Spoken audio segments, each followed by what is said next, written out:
Alright, give me 1 second.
Alright, everybody, we're here. Hello, welcome to this tournament match of Super Mario Galaxy Any% Luigi. My name's Danny G. I'll be with you for the next 2.5 hours. And getting right into it, we start in Gateway, and we have these annoying bunnies to catch, but thankfully we can collect star bits and throw the star bits at the bunnies to stun them and make them much easier to catch. So, looks like Alaeus got the second bunny first. ShadowFrost did get the bunny with star bits, so didn't take him too long there. And Alaeus going for the third bunny is now out of star bits, almost caught it on the house, but unfortunately has to chase him down. Frosty actually catches the third bunny first before Alaeus. So overall, not too bad. Could definitely be much worse if you end up missing all of them. But yeah, pretty neck and neck here right now. So from here on out, I mean, the bunnies turn into Lumas, and now we get to meet Rosalina. And she introduces herself a little bit, and soon she will entrust you with Luma, who will give you the power to spin. And looks like they're both playing in English, so we can actually read the subtitles. So that's a good thing. Top runners tend to run in Japanese because Japanese text scrolls faster and there's less of it. So it actually saves about 50 seconds among the course of the Any% route. But yes, now we have the power to spin, and our first instance of using that is actually breaking the crystals that contain the launch star, which is our main mode of transportation from planet to planet. Alright, so now we fly to our actual first planet of the game. And we get to use our spin quite a bit to collect these star chips that will form a launch star after collecting all 5. Alright, and then launch stars have a cooldown of about 1.5 seconds, so you can't enter the launch star right away. You end up having to wait for that cooldown. But yes, so now we talk to this Luma, who is trapped under a cage, and you have to talk to the Luma in order to spawn that Goomba that will spawn the key once you defeat it. So, can't skip talking to that Luma there, unfortunately. But yes, and Luma has a friend that's also trapped on the next planet. And if you look at all these Goombas here, you gotta wonder, which one do you think will have the key? It's that giant Goomba up there that's like 30 times bigger than the normal ones. But yes, now we have a Luma text skip coming up after coming out of the pipe. There is about a 4-frame window where you can actually jump out of the Luma's trigger space, and you can save about 10 seconds by skipping the Luma. Alaeus fortunately does not get it. Frosty does. So unfortunately, Alaeus is going to lose about 9 or 10 seconds due to the text from the Luma there. But from here on out, we just hit all the flip switches. There's another smaller Luma text skip down here. Frosty managed to walk around that very well. We'll see if Alaeus does the same. See, Luma's coming up right around here. And if you spin and jump, the Luma will spin and it actually won't talk to you if it's in the middle of a spinning animation. Alright, so Frosty coming out with a 428 gateway, that's pretty respectable, and Alaeus looking to come out with about a 443 or 444. So we're talking about a 6-second difference between the two runners right off the bat. Alright, so while we have this cutscene here, I'm just going to profile the two players and talk a little bit about the tournament. So, Alaeus is, let me just bring up the leaderboards here, and I can bring up their PBs and what place they rank in the Any % Luigi category. So just give me 1 second here.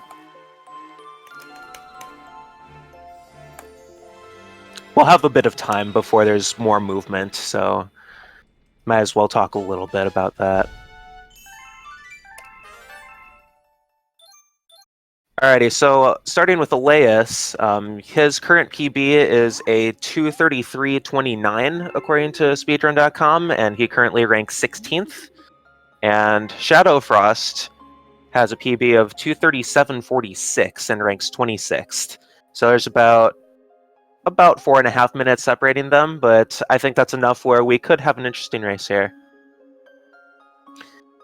And as far as the tournament goes, this is actually the first round 2 match.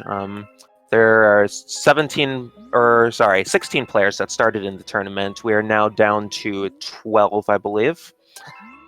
And so this is the first round 2 match, and whoever wins this one goes on to round 3, and there are 5 rounds in total. Rounds 1 through 3, then semifinals where there will be 4 left, and then the finals will consist of the final 2.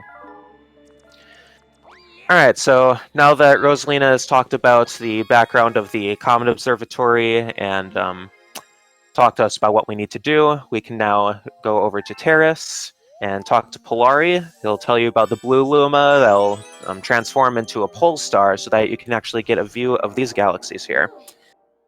So, based on the number of stars you have, you can reach certain galaxies. So, in order to reach Honey Hive Galaxy, you need to get 3 stars, so we'll be spending a bit of time in Good Egg Galaxy to begin with.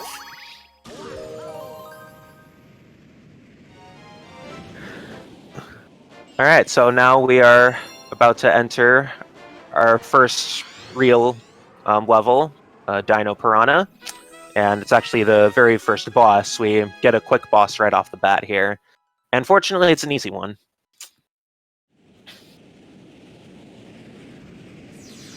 Alright, so Frosty flying in. And so he's going to long jump over to the left here. And there's a Luma at the top of this path here that would transform into a Sling Star to reach that launch star, but you can simply long jump at the top and reach the launch star that way. And here's, we typically refer to this as the Peanut Planet. And there's 5 star chips to get while avoiding the boulders. Being careful not to get stuck in the sludge too long. See how Alaeus fares here. Gets stuck a little bit. I don't think cycles will mess him up too much. Ooh, gets hit by a boulder there. It's gonna cost a little bit. Alright, now, here what Frosty did is our first gravity skip, where you can triple jump into the gravity field of the next planet. So there will be, that's the first of many in this run, and here we have another easy one. You can just get there by a simple backflip without having to spin or triple jump or anything like that. Alright, and just like that, Frosty is going into the boss fight, just like that. Alright, Alaeus making his way there too, using the Octoomba to make his way to the crystal. And this boss fight is really simple. Basically, you just run up, and then you spin into its giant tail in the back, and then it'll hit him in the head. I'd say this boss isn't very well designed here. Like, why would you have, like, such a heavy tail that can just hit you in the head like that? And this third phase here happens pretty quickly. You have to kind of be attentive to which side of Dino Piranha the tail's going to end up, so you can react accordingly there. But yeah, that's a pretty quick kill for a Dino Piranha. And this is our first Power Star as opposed to a Grand Star, which allows us... And Grand Stars allow us to access different areas of the Comet Observatory, and Power Stars just let us visit more galaxies later on.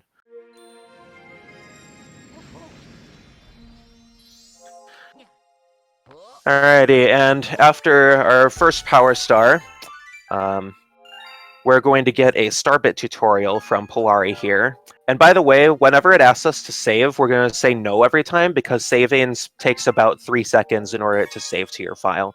So here we get a Starbit tutorial where you press B to throw Starbits, and there's no way to skip this unless you throw 5 Starbits at Polari, and there's actually 7 that show above you, so if you're good, you can actually gain 2 free Starbits there. I'm one of those people that throw 8, just in case I miss Polari with a few of them. But yeah, pretty quick tutorial there. And so we're actually going to utilize Starbits quite a bit in this level, hence the title, A Snack of Cosmic Proportions. We have this hungry Luma here, and it's going to ask for 100 Starbits, so both these players are going to be collecting as many Starbits as they can from each planet, as quickly as they can. So, as you can see, Frosty collected a bunch from the underside of the planet, and is also spinning into the stones to get more, and then we have the question box here, and if you hit the question box fast enough, a bunch of Starbits will spawn after the last hit. And now here we have a Luma bounce skip, where we homing ground pound onto the Luma and use that backward momentum to get ourselves to the launch star, as opposed to using the blue pole stars that were along that brick path over to the left. Alaeus seems to be having a little bit of issue with that skip, unfortunately, and unfortunately got into the trigger space of the Luma's text. So, but hopefully it looks like he has a good setup here, and he does finally make it, so good on him. Alright, so Frosty has 20 more Starbits to get here, so he's going to break these crystals, run through some flowers. He's probably going to have to run through this grass here for 1 more Starbit. And now he's going to feed the hungry Luma.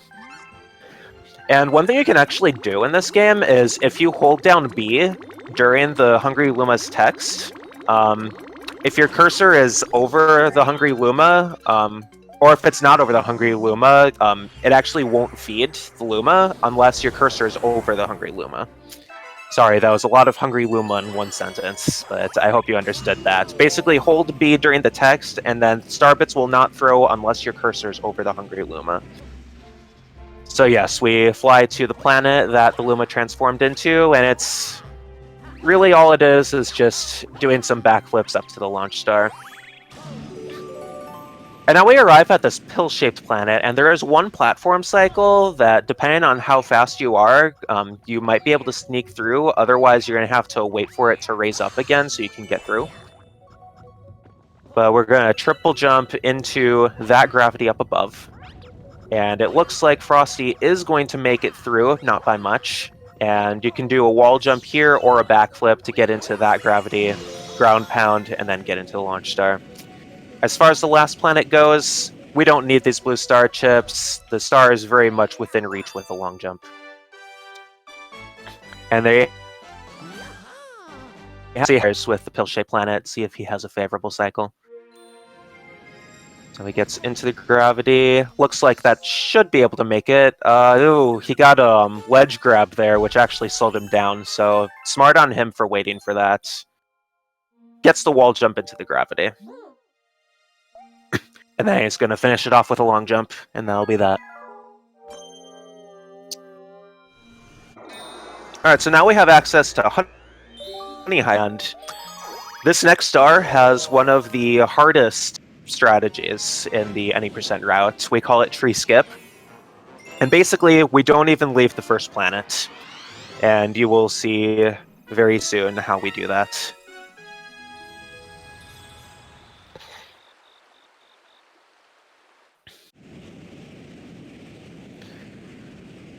Alright, so instead of going through that tunnel and sliding down to the launch star, we're actually going to go over to the left, and this is a technique called slope climbing, where you can just run up the slope and spin, and you'll still be able to make it up.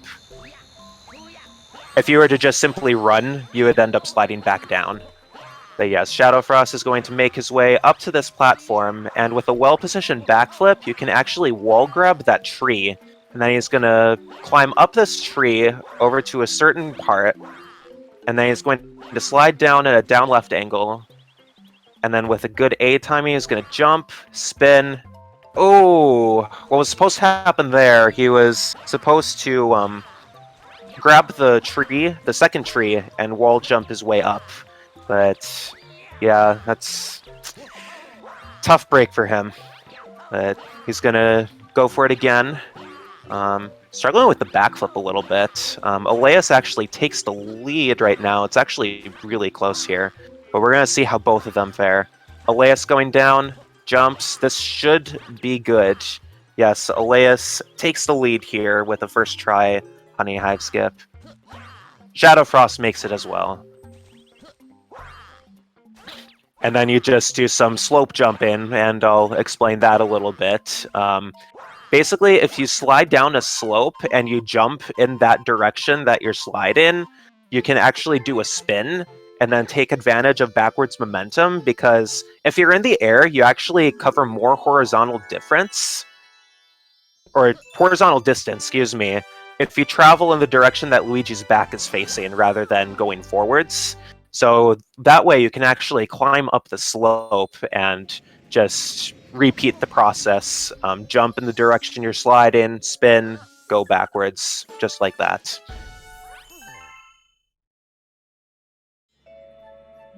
Alrighty, so now we talked to Captain Toad, and we've actually brought them back to the Comet Observatory. We're not really going to talk to them for any reason, though.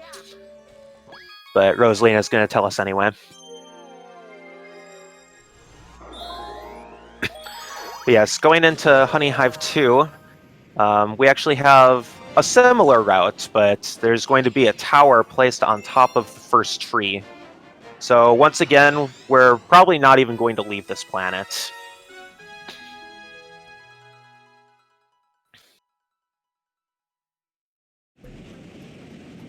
Alright, so Alaeus is going to go the same way. Slope climb up that slope. Almost fell down, actually. But triple jump up there. So yeah, we're pretty much going to go the same route up until we get to the platform. Getting a little caught up on that slope there. And oh boy, they're pretty much synced right now. That's crazy. So instead of going through the launch star, they're going to do the same thing, backflip, wall jump off the tree. And then, ooh, Alaeus falls down. But Frosty makes it up. So he's going to backflip up here to the windmill. And normally we would need a switch there to make the windmill go. But we can just get up there with some backflips. Frosty's successful. Alaeus ends up ground pounding down. But hope he'll make it up there. That's a very narrow space to land on the windmill, but he does make it up, fortunately. Now, I've been researching some enemy names, and I've just recently learned that this boss is called Stinkbug Parent, which I guess is kind of self-descriptive. I never would have said Stinkbug, because normally I believe they're called Mandibugs if they don't have a child on top of them. But yeah, that's a pretty easy kill. Just homing ground pound to kill the top one easier, but then with the second one you can just do a long jump and land on the parent and ground pound that, and that's a very quick fight. So yes, Frosty actually gets the lead back after Honey Hive 2, so very close race right now. We've still got about 2 hours, 15 minutes left, so anything can happen, and hopefully this is a good race. Alright, so in Honey Hive 3, we have the Bugaboom fight, which I don't think is very well liked by many people that have played this game, but we do have some fast ways we can kill Bugaboom. Alright, beating out that boulder cycle there, doing a long jump through that tunnel. And we're going to talk to the Honey Queen as if we've never actually met her before. Because we skipped Honey Queen in Honey Hive 1 by doing the tree skip. And here's the first instance of B Luigi in this case. And we're going to take it all the way to the boss fight planet. Alright, so for phase 1, literally all you do is jump up and then do a ground pound on him.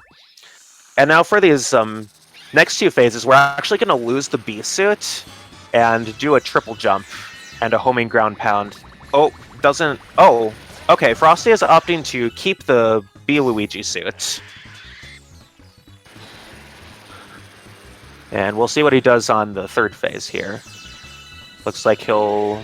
Nope, he does opt to lose it there, and will do a triple jump here. Oh, Bugaboom was angled just the wrong way for him to ground pound him. And he's going to try it again. Hopefully this one works, and it does. And Alaeus not too far behind him with the 3rd hit.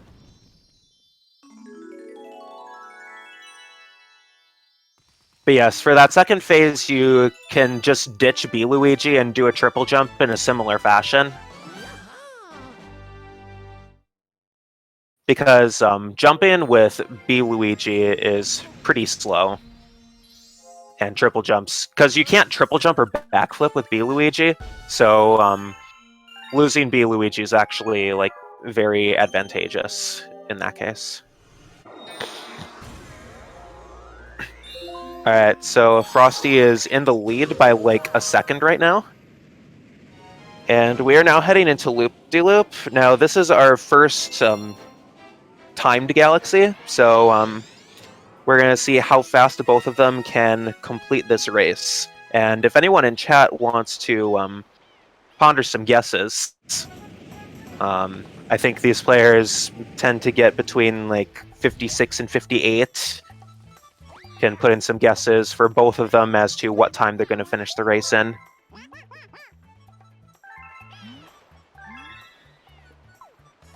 Alright, so now we have this tutorial here where we're going to have to point the Wii Remote certain ways. We pretty much learn how to go straight and go left, and then I wonder how we go right. Just turn the remote that way. And then hold A to speed up, of course. Alright, and it looks like both players are opting not to collect coins. It does take you out of your way a little bit as far as the race goes, but you can save some time at the end of the level, because at the end of the level, you get some notifications if you end the level with coins or if you're holding star bits. So we want to avoid collecting coins as much as possible in order to skip that notification at the end that wastes about a second. And then about star bits, we will be collecting 1,000 star bits throughout the course of this run. We will need 400 star bits by the end of 21 stars so we can access Sweet Sweet Galaxy. And from there, we will need another 600 star bits in order to access Drip Drop once we have 58 stars. And the whole run is 61 stars. That's what any percent is. We collect the minimum amount of stars needed to access the boss fight at the end. And that's when we can defeat Bowser once and for all. So yes, we're really only going to collect star bits on levels that have the most to offer. All the other levels, we're going to try not to collect them. Alright, so Alaeus finishing with a 57.35 and ShadowFrost with a 58.50. And it looks like their timers are a little bit out of sync, so it's a little hard to tell. Let's see when they collect the stars here. So Alaeus would be splitting at about 23:28. Okay, so Frosty's actually ahead by 2 seconds, timer-wise.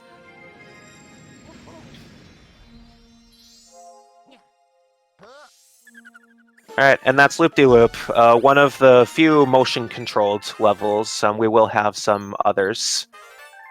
And before we get to Mega Leg, we have one more galaxy called Flip Switch Galaxy, and it's a pretty short mini-galaxy. It literally just consists of those flip switches you see right there. And there is actually a little bit of a cycle at the beginning with the lasers that the trampoline gives off. So we're going to see how they fare with that. But basically, you're going to want to jump over the first red ring and then just stay ahead of the second red ring and not get zapped by it. And Alaeus gets a frame-perfect jump. That I can talk about a little bit later. But it looks like Frosty makes a cycle, so does Alaeus, beating out that red platform as well. Alright, Alaeus is going to try to set up a triple jump here without getting zapped, and he does. Frosty ends up going on top of that red platform, and also gets the triple jump, and that sets us up really nicely to get a quick star grab.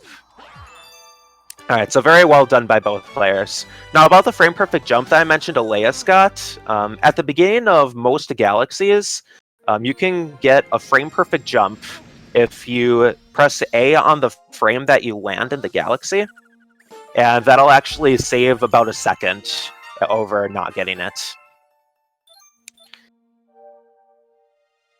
And it's pretty useful in most cases. There are some cases where, due to cycles later on, you may not want to necessarily go for it. But usually that's done. I think the most common method of going for frame-perfect jumps is just spamming A as you're flying into the galaxy. And some people are good enough where they can literally just time it with one A press. I'm not one of those people. I only know of a couple of people that actually do that. Alright, so now we head into the Mega Leg fight, and here we have a really big gravity skip. So Alaeus is setting up a triple jump on top of that cage, and just does a ground pound onto Mega Leg's planet.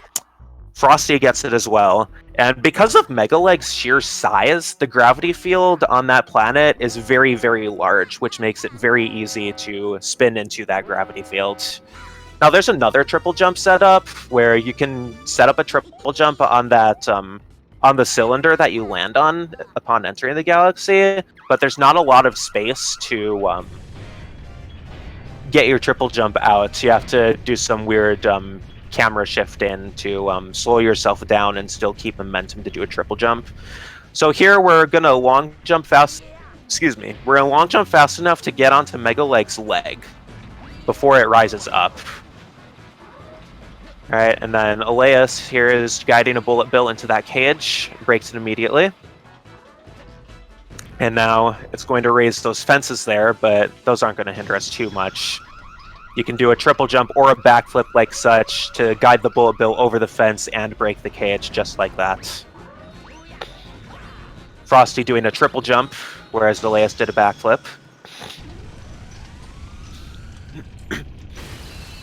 And we will see how far apart they are, time difference right here. Alaeus' terrace is going to be done in 27:23. And then Frosty is going to end not too far behind. About 27:30. So there's about a 7-second difference between the two runners right now going into Fountain.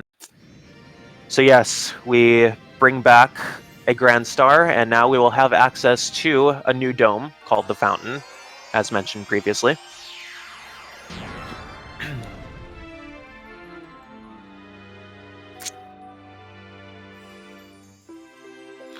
So while these cutscenes play out, I want to talk a little bit about the differences between Mario and Luigi in this game, because there are two separate categories for any percent with Mario and any percent with Luigi.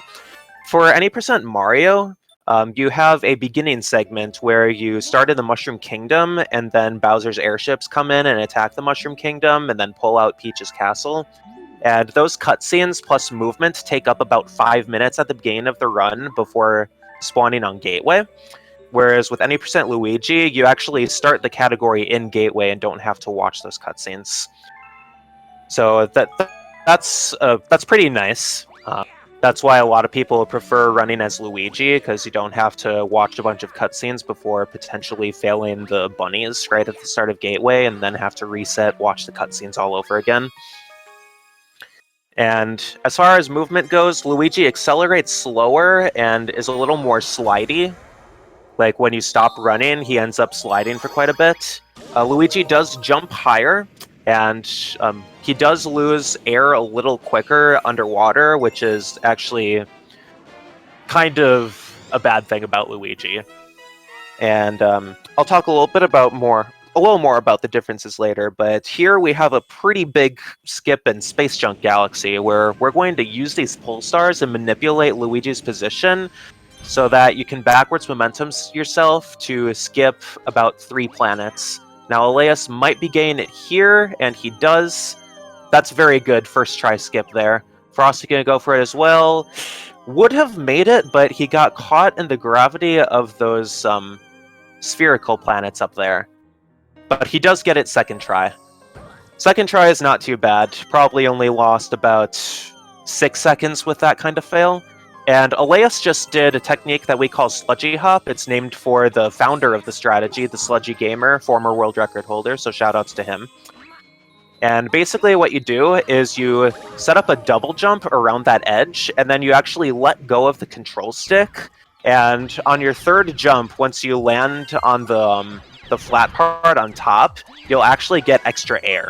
And it'll bring you up high enough to get into that Sling Star without having to free the Toads and summon Captain Toad's. I don't remember what the spaceship is called, but we don't need to spawn that to reach the Sling Star. And yes, we have a little bit of risky movement in this Silver Star section, but it's nothing more than just a few long jumps, and as long as you know where you're positioned, they're really not too bad. So yeah, that's Space Junk 1, and we'll actually be doing that same level later on, because we have Space Junk Comet, which is pretty much a copy of Space Junk 1, so we'll be seeing these same strategies again very soon.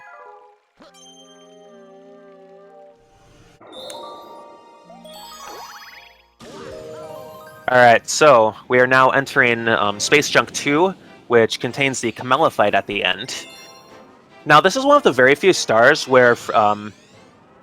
Okay, so one thing I haven't talked about yet is camera cancels on each planet. So basically, after you enter a launch star and arrive on a next planet, with the D-pad, you can actually press up and then slide down right away. So basically, you're going into first person and then out of first person very quickly, but that'll allow you to move much sooner than if you don't do a D-pad cancel, because once you land on a planet, you have a landing animation that Luigi and or Mario does, and by doing this camera cancel, you can actually save about half a second by being able to move quicker. Alright, and now here, we're going to use green shells to kill those things. I don't remember the technical names of a lot of these enemies, but we're also going to carry a green shell up to the fight so that we can just get a very quick first hit on Camella. And we'll see what setup Alaeus goes for, whether it's immediate or if you just set up an aim. So yeah, he waited for Camella to move one direction or the other, which is smart because Camella can move either direction. We don't really know what determines that. So waiting for that and knowing exactly where you want to throw it is very good there. And Frosty doing the same thing. And the second phase consisted of Camella shooting a fireball followed by a green shell. And the same thing should happen here as well, and it does. So as long as you spin very close to the green sparkles that Camella shoots, you can actually spawn the green shell rather quickly. So Frosty will get a fireball here, and he should get a green shell here. And he does. So a fun fact, very recently, we believed that Camella cycles were purely RNG based, particularly on the third phase. Sometimes you would end up getting 2 fireballs and then a green shell rather than 1 fireball followed by a green shell. But it turns out, if you boot up your Wii and don't play that particular level before playing it just now, Camella will always shoot 1 fireball. So that's kind of an interesting RNG manipulation technique there. Which means if you do a run and you get through Space Junk 2 and then you reset and start another one, well, what I do is I actually turn off my Wii and reboot it before doing another attempt. Which is kind of crazy, but yeah. Alright, so now we have another motion-controlled level. Alaeus gets a frame-perfect jump at the beginning, saves about a second. Very quick tutorial here. All you have to do is hold the Wii Remote straight up to get past the tutorial there. And we're going to see if Alaeus goes for this little rail skip up here. And he is going for it. He's jumping off the edge and does land on the rails, so that saves a few seconds there. It looks very scary, but with the right alignment and the right jump timing, it's actually one of the easier skips out of this. And we'll see if Frosty does the same thing. And he's going for it as well. That looked a little too far left. So unfortunately for Frosty, he's going to have to go back to the beginning, which any death in this galaxy does. But fortunately, he gets skipped a tutorial again. We'll see if he goes for it again or if he's going to play the safe route. He is going the safe route. It's probably a good decision on his part. And one thing you want to be careful about on this section is you want to avoid hitting Goombas as much as possible because you actually lose all your speed if you hit the Goombas, and then you'll have to re-accelerate to top speed. But yeah, it looks like he is going to get through it pretty well here, and he'll be all set there.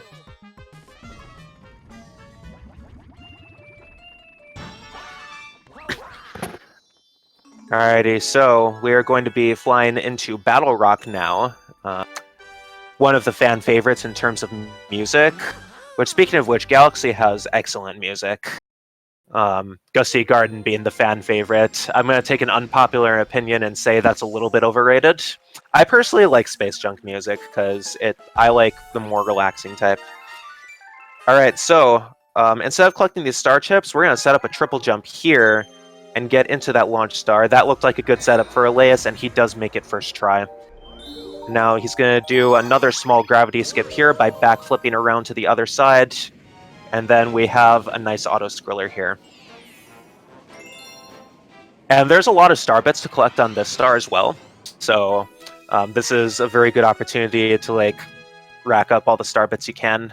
I believe you can get somewhere in the ballpark of 88 star bits here. And Alaeus is flexing a little bit on the saucer here. Well, there's not much going on. And hopefully it doesn't take a death by flexing too hard. Frosty going for the triple jump himself. Good setup. Makes it into the launch star. Good job to both of them. And he will also be entering the auto-scroller as well.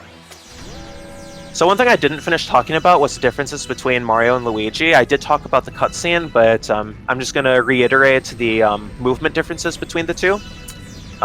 Luigi runs faster, but accelerates slower, and he slides a little more on the ground. After you stop running, he slides forward a bit for a while. But then, I think I said Luigi jumps higher. And so you can spin in the air after doing a jump, and holding A will help you to get higher, but if you're playing as Luigi, you actually get more height by spinning the nunchuck as opposed to the Wii Remote. But with Mario, if you shake the Wii Remote as opposed to the nunchuck, you actually get more height. So that's a very odd difference. I don't know why Nintendo did that, or if they even intended it.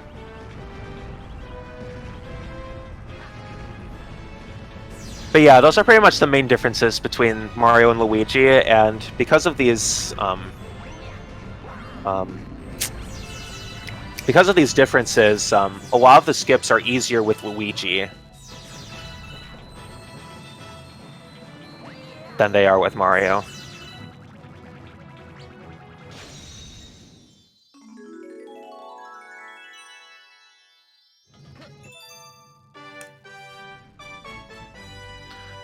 Alright, so from here we go back to the Comet Observatory, and here's where Rosalina talks about the prankster comets that show up in each galaxy from time to time.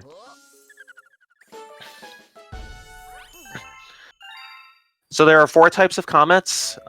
There's a speedy comet, which pretty much places a time limit on a level, and it's pretty much the same level, but just with a time limit. And there is a Cosmic Comet, which makes you do a race against Cosmic Luigi. And you have to beat Cosmic Luigi to the star in that case. So we'll have a few of those coming up. And then, what's the next one? We have Daredevil Comets, which makes you fight a boss or go through a level with only 1 life. And if you die, you end up going back. Alright, so Frosty somehow hit the back button on the star selection. Not sure what happened there. Maybe he's just spamming the wrong button. But yeah, you definitely don't want to press B on the star selection. But one way you can actually select stars faster on the star select is by spamming A, and it'll default to the clear star or unfinished level. So that's a good way of not having to use the pointer. Alright, so I've been taking focus away from the actual levels here, but so we have, let's see here. So we have an interesting technique here, focusing on Alaeus' stream here. And we're going to see this Luma trapped in these crystals. And one important thing about Super Mario Galaxy and how like objects move is they only move if they're on screen. So what Alaeus is going to do here, yeah, so he's going to go into first person, and he's going to watch that cycle, and then leave first person to kind of manipulate the cycle there, and then we can get an instant hit in the cannon, like in the middle of the screen, to break both crystals and enter the launch star right away. Now what Frosty just did here is the same thing actually applies to launch stars, since they have that 1.5 second cooldown. You can go into first person and they'll actually activate, and then normally what happens is you go into the sling star and you end up flying past the launch star and collect those 2 coins. And then you end up falling down into the launch star, but by activating the launch star, by going into first person, you can enter the launch star immediately. Alright, so Alaeus finished up Space Junk 2, and Frosty has a couple more planets to go.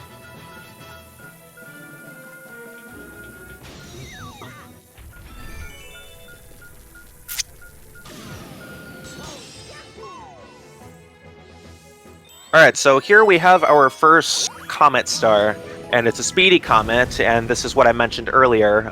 We're basically doing Space Junk 1 again, but with a time limit. And it's not a very tight time limit, especially with the skips, so it's literally just the same thing. But we do have to do the pull star skip and sludgy hop again. So all eyes on Alaeus right now. We'll see how he fares with the skips.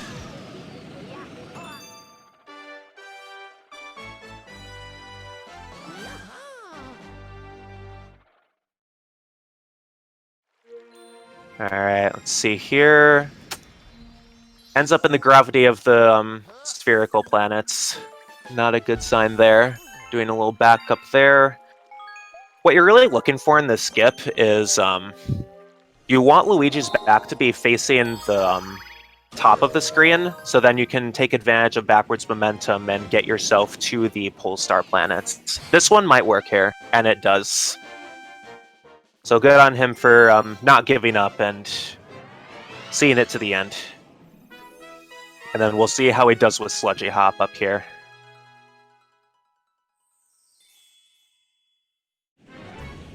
Alright, so set up here. That'll make it for sure.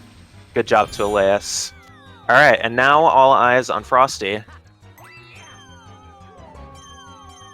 So we'll see how he does here. Alaeus ends up with a ledge grab there. That's kind of scary, because if you die in this star, you end up going all the way back to the beginning. So, that's one thing that's different about Space Junk 1, or Space Junk Comet as opposed to Space Junk 1. If you die, you go all the way back to the beginning in the Comet. Alright, Frosty does make the skip after, I think it was about 3 tries.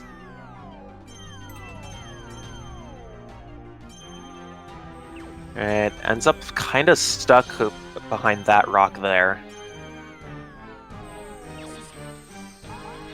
Alright, and then we'll see Frosty's attempt at Sludgy Hop here. Barely not high enough. Unfortunately, gonna have to reset it up. That one might be fine. Yes, he did barely make it. Alright, and then hopefully we don't get a death here. This is probably one of the scariest parts of the run, because you can lose, like, about a full minute if you die in this section. It's one of the bigger time losses you can face. But it looks like Frosty is going to be just fine. Alright, excellent. So now we go into Battle Rock 3. There's a couple cool strats, nothing super impressive though. Yeah, we're just going to use these pole stars here.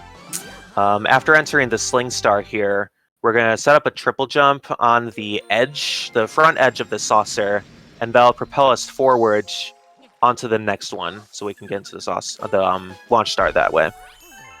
Alright, now here, you can actually throw star bits to knock that topman into the electric fence. Doesn't get it into the fence that time, ended up angling over to the left.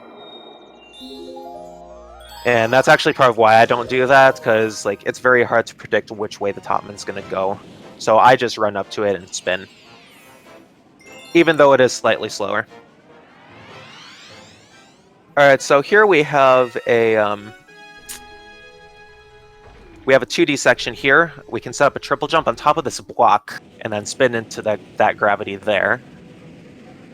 And we have to wait for a little bit of a cycle here.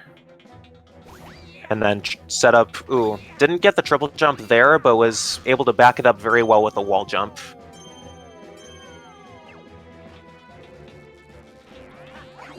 Alright, and then another triple jump there, up to that sling star, not having to use the trampoline. Frosty going for the same triple jump, making sure not to loop around to the underside of that saucer.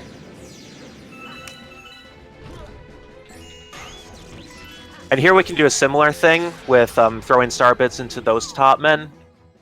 Basically throw star bits into the right topman or the left one, whichever you prefer, and then spin into the other one simultaneously. And now here we enter the top Maniac Battle, which, if you know what you're doing, it can be very quick. Basically, all you do is run up to it, jump, and then with one spin, you should be able to knock it into the electric fence. Now, these yellow guys are actually pretty annoying, because, like, as little as they are, they can still make you spin out. So it's good to, like, get rid of those with star bits if you can. Just to save that inconvenience. But yeah, that was a quick kill of Top Maniac from Alaeus there. And Frosty is going to be not too far behind him.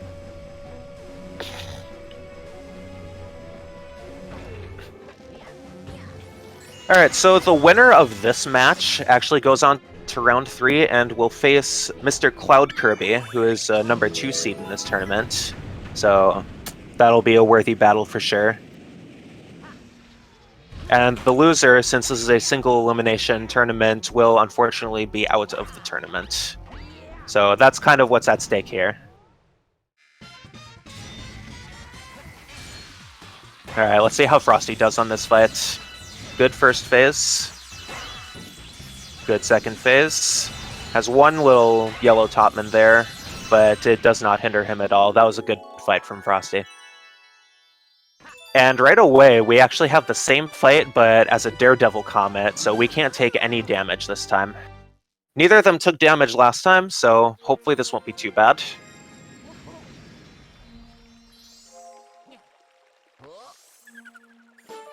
Good first 2 phases from Alaeus. And good fight from Alaeus. And then Frosty will pretty much do the same thing. One other comet I didn't talk about was the Fast Foe Comet, and I believe there's only 2 of those in this any percent run. And basically it's pretty much as it sounds. All the foes and enemies in the galaxy are fast, which just makes it a little bit harder to avoid them.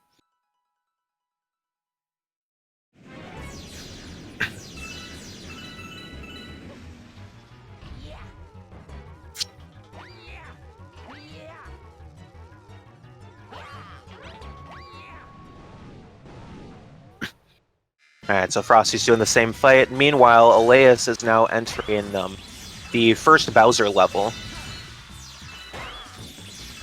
And coming up here, we actually have the one and only Death Warp in this run. Alaeus is going to go over to the top right corner here and do a backflip and a spin over to the right. And he will take an intentional death and then spawn right in front of the thwomp right here.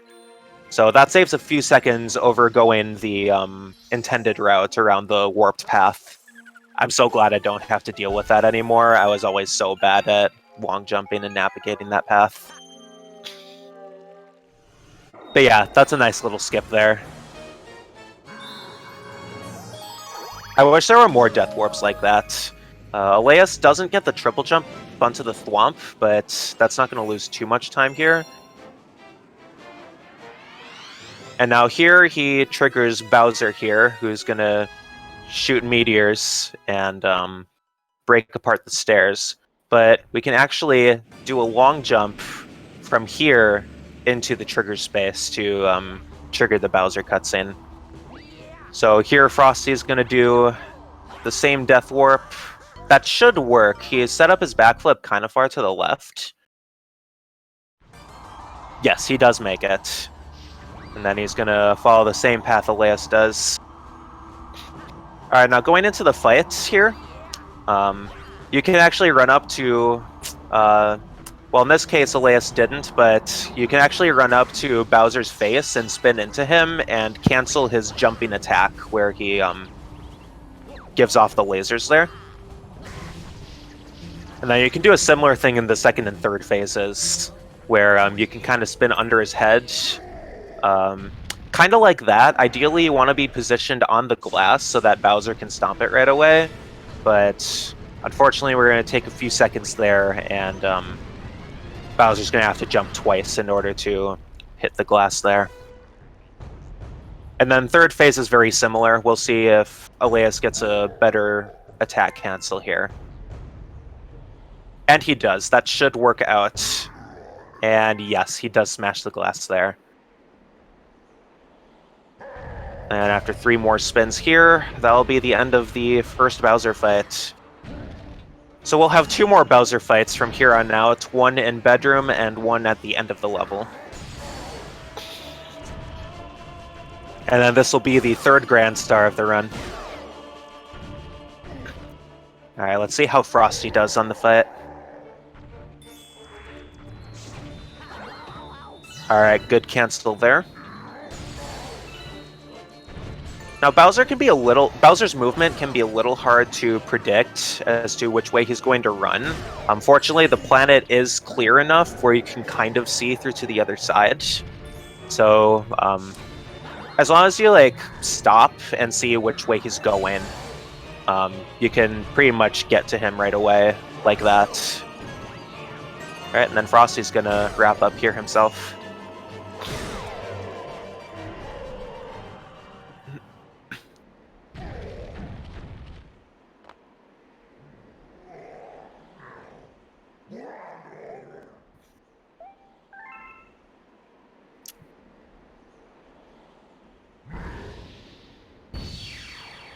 Alright, so while we have a little downtime here, if anyone would like to follow any of the runners, here are their Twitch channels here, and if you want to follow the commentators, you can feel free to drop by a follow. You can see Galaxy or other Mario-related content on any of these channels. I'm sure they would very much appreciate a follow and your support. Yes, these runners put in quite a bit of work into these speedruns, and it's nice that SpeedGaming is able to showcase these kinds of runs for us. So, shoutouts to SpeedGaming. Thank you for everything you do with setting up these tournaments.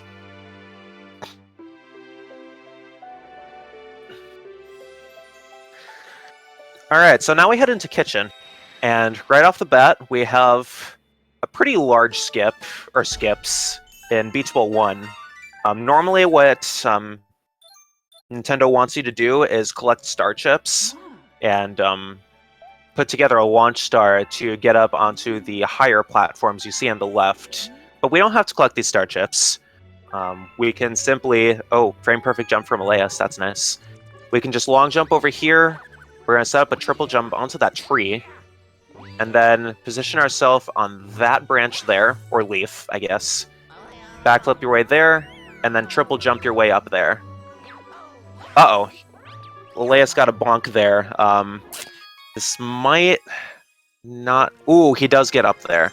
So there's one very odd quality about Beach Bowl Galaxy, and it's something we refer to as tilt. Now, no one really knows how to best define tilt, but essentially what it is tilt is how the gravity acts on a planet based on the position of objects, or how Luigi acts on objects. So just some examples of that. If you land on certain leaves of the tree, the gravity will have a heavier force on you, and you won't be able to jump as high, which will actually make the last triple jump much more difficult. And you might end up having to do some backups there, like land on top of the waterfall in front of Frosty right now, or just go all the way around and climb the platforms on the other side. Now, Frosty is actually opting to go for waterfall jump. That can be considered a safer strategy if you don't feel comfortable with the higher triple jump onto the platform. But yeah, that's like the only instance of tilt in this run. Fortunately, we don't have to deal with it a lot, but it can be very annoying if you merely just even press up against an object or something like that. Shoutouts to Yoshi Fan for his research on this quality of Beach Bowl. He's done a lot of research and was a former speedrunner of this game. Former world record holder. Alright, so now on Beach Bowl 2, even though we're not a penguin, we're going to take the final swim test anyway, and then we're going to take credit for another penguin's work. So we're essentially plagiarizing here, but we get a star out of it. But yeah, don't cheat in school, guys. You will get busted for it. But for the sake of the speedrun, we do whatever we can to save time. Or even complete the game, because that's a requirement. But yes, you have to talk to the penguin, or the the teacher, I guess, to actually spawn the golden shell under here. And then that's actually a pretty quick grab there.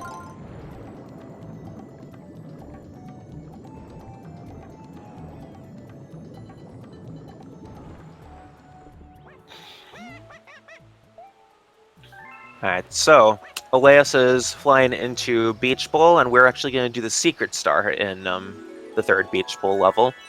So what we're going to do here is we're going to snag that shell from that penguin here, and then we're going to go up to this platform here. And by holding down on the control stick and holding A, you can get a pretty high jump out of the water. And we're going to throw that shell into the chest to spawn that launch star and go into the secret planet. And we're going to set up a triple jump into this coin. What we're supposed to do is guide the Cataquack on the other side to launch us into it, but we can get there with a triple jump. That's also possible with Mario, so we really don't need that Cataquack at all. Alright, and then we're going to go pretty fast here with the Ice Flower, which is a favorite power-up among Galaxy fans. Alright, and then backflip up there. And I believe Alaeus is going to grab that other Ice Flower, and he is going to go for this setup here, where we're going to position ourselves up on that ledge, and then do a backflip into the star.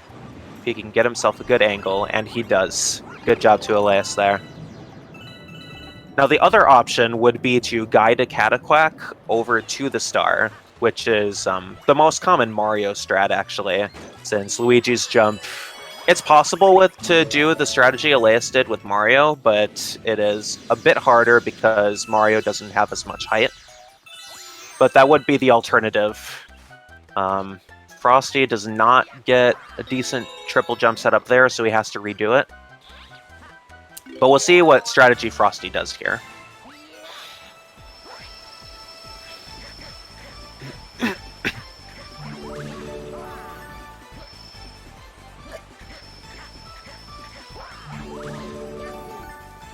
Alright, so Frosty's making his way up here.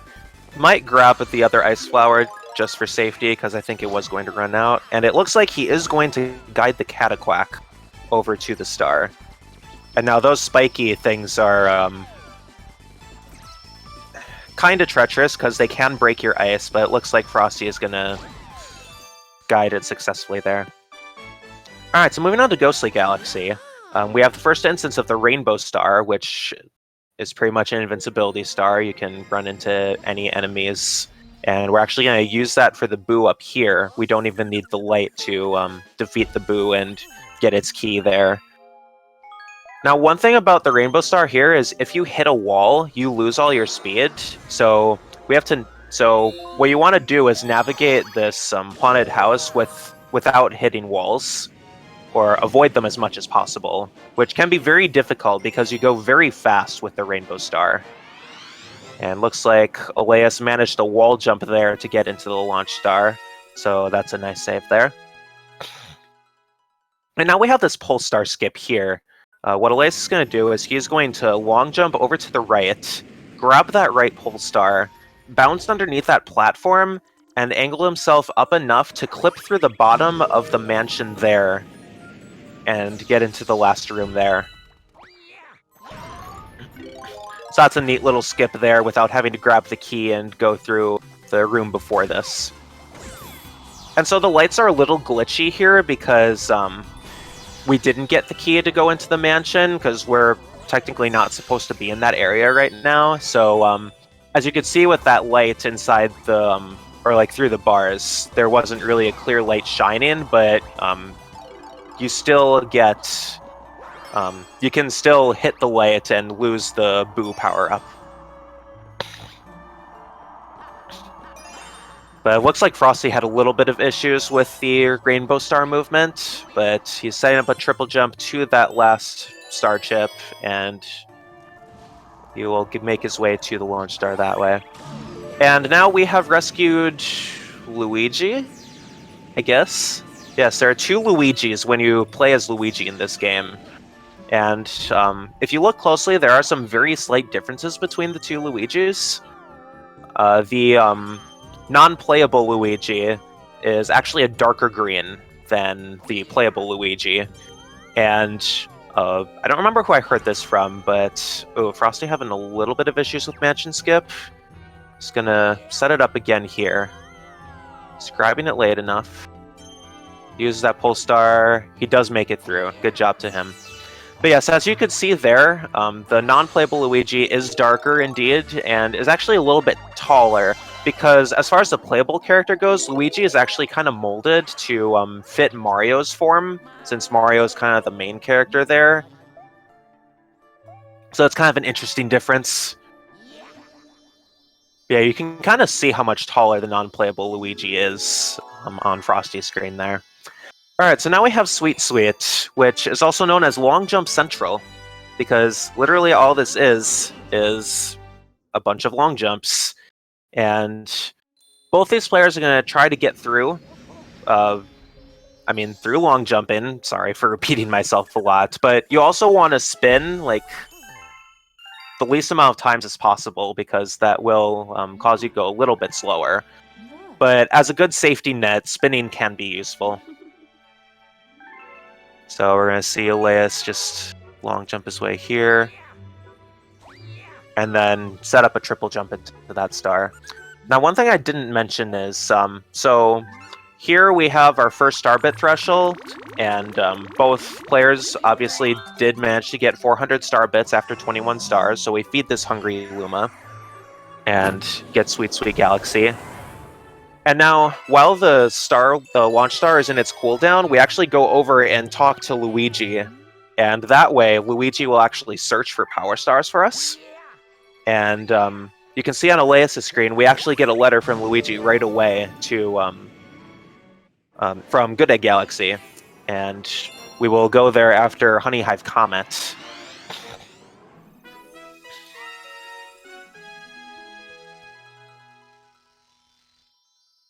And so this is the first instance of a Cosmic Comet, where we have to race a Cosmic Luigi, and the races in Cosmic Comet as Luigi are actually much harder than Cosmic Mario. Because Cosmic Luigi actually knows how to long jump, whereas Cosmic Mario does not. And long jumping, as you have seen throughout the entire run, is the fastest mode of transportation here.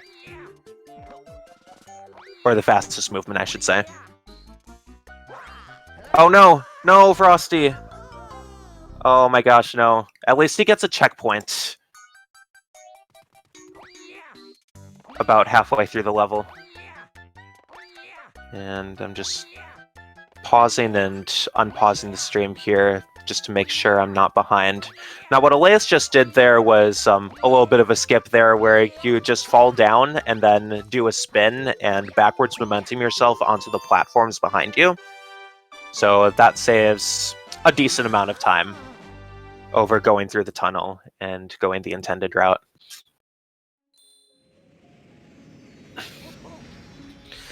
But yes, Alaeus is... Oh, Alaeus almost left the terrace, not realizing he still has to get the Good Egg Luigi star. Alright, so this star is the hardest star in the game, and you'll see why.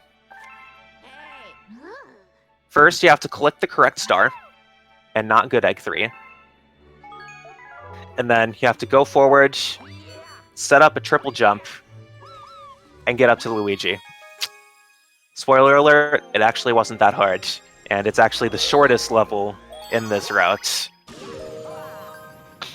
But yes, there's another setup to get on top of the house that's actually a little bit faster. You can do a couple long jumps at the beginning and do a bounce off of the Octumba at the bottom, and then do a spin right after, and then you can get a wall jump off the house and spin your way up there. But yeah, that only saves a little bit. I'd say the triple jump is a little safer than the strat that I just described. Alright, so while Alaeus is heading to kitchen, let's see how Frosty fares on the Honey Hat Comet skip. And we'll see what version he does, whether he does the version Alaeus did or if he'll go more to the left. And it looks like he is opting to go over to the left side and do the safer version here.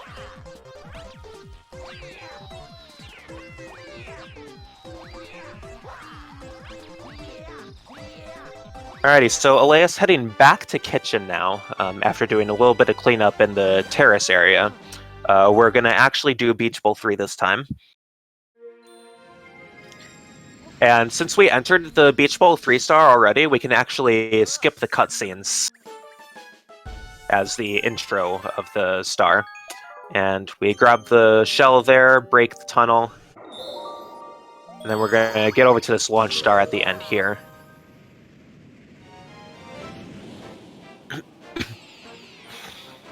Ground pound the stump there. All fairly easy movement. Alright, so now on the Stone Cyclone, or Cyclone Stone, I don't remember which order that goes, but we do have a skip over to the star. That was not the skip I was referring to, unfortunately. Alaeus ending up taking a death there. Fortunately, it's a very early death, so it doesn't waste too much time. But he's going to long jump across here, going to have to wait for that Tox box a little bit. But what he's going to do is, he's going to angle himself up left here, and do a long jump here, spin at the right time, and manage a wall jump off the side there. Something that can be very tricky, but Yoshi-fan has a very good explanation of which angle to go to and when to spin, what direction to hold at what time. And we're actually going to be doing it again in Beach Bowl Comet, which is a fast foe comet. It's really not too much different, though, from Beach Bowl 3. The Tox boxes just go a little faster, and you have to work around them a little bit differently.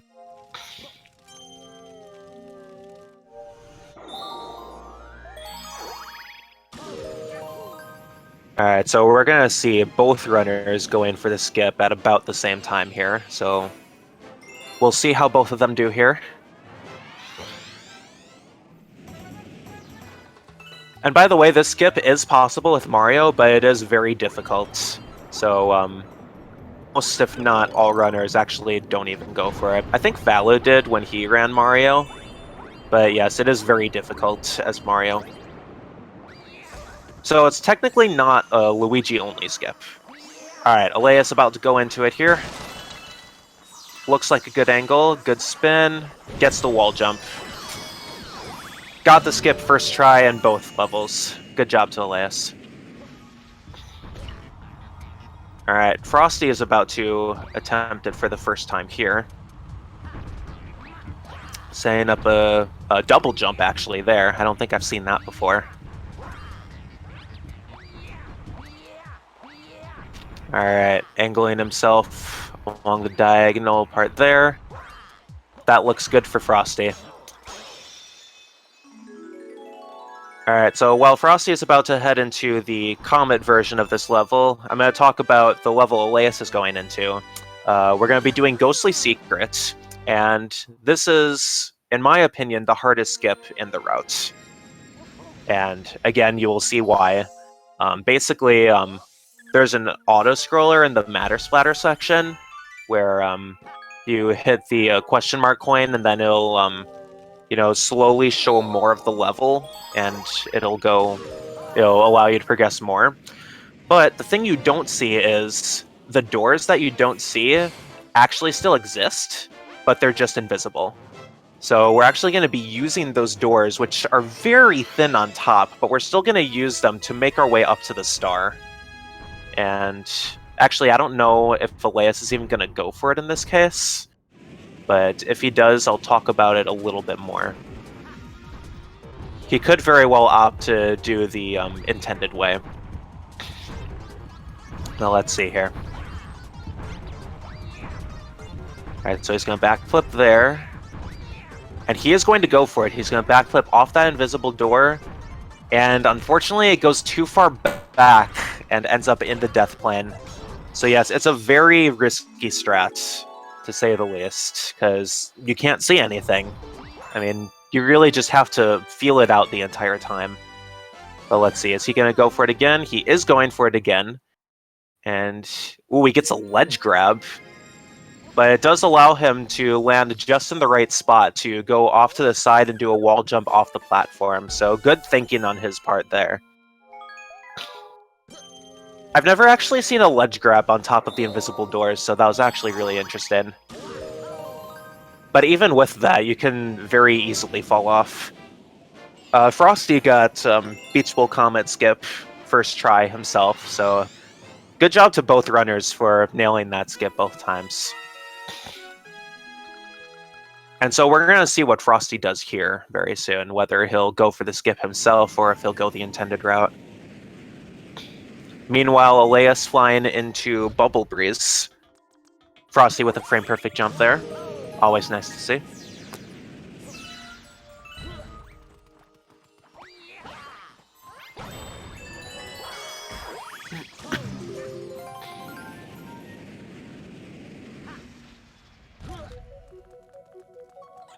Alright, so Frosty is long jumping himself over there. Almost falls off, was managed to save it with a spin.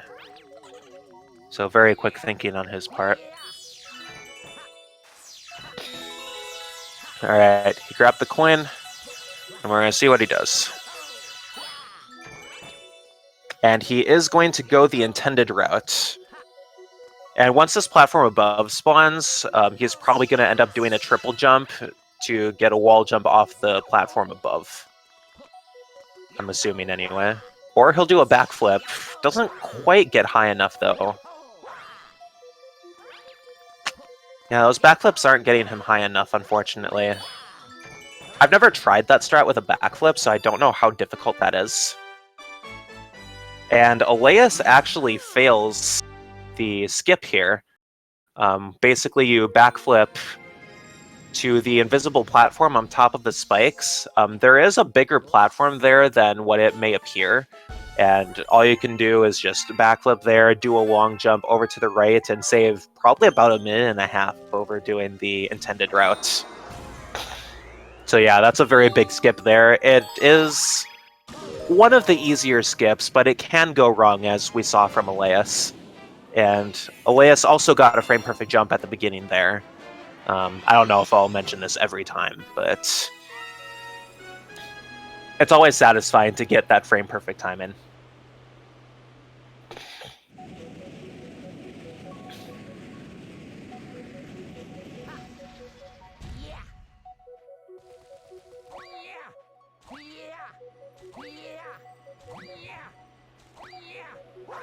Alright, so Alaeus going into the Bowser Jr. 2 level, the airship fight. So we're going to use this cannon here just to shoot over to that launch star here. And then we're going to make our way to that switch there. And we're going to see how Frosty does on the skip coming up here.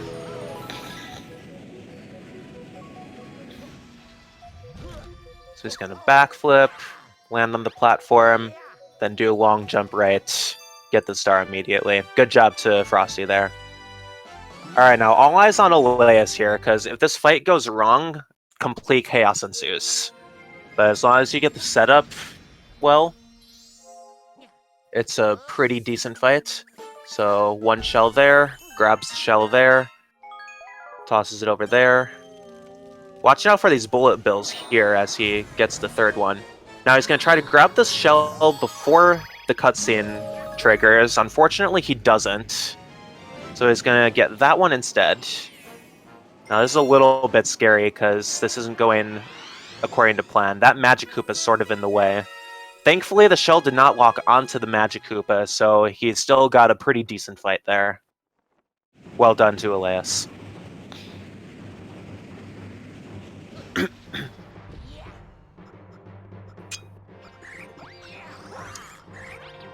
Alright, so now we're going to watch Frosty here while Alaeus goes through the Grand Star cutscenes. That's the 4th Grand Star of the game, by the way.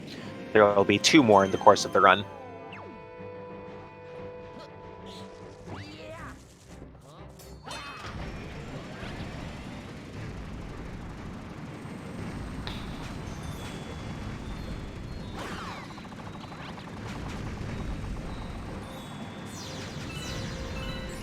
Alright, so he's probably going to wait for the platform to come to an end. Or he's just going to walk onto the platform once it reaches that part. Alright, and we'll see how Frosty's fight goes. Hopefully it goes as well as Alaeus' fight did.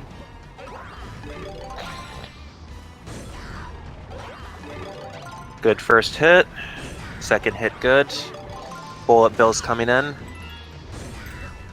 And he will get the Koopa right after the cutscene ends, like that, because he did spin to summon it. Alright, good fight from Frosty. Very good to see. Alright, now Alaeus, talking to Mailtoad to get the second Luigi letter. Luigi is now trapped in Battle Rock, and we will save Luigi right after doing Hurry Scurry coming up here. And Hurry Scurry is a very simple galaxy. It's another one of those mini galaxies similar to Flip Switch and Terrace.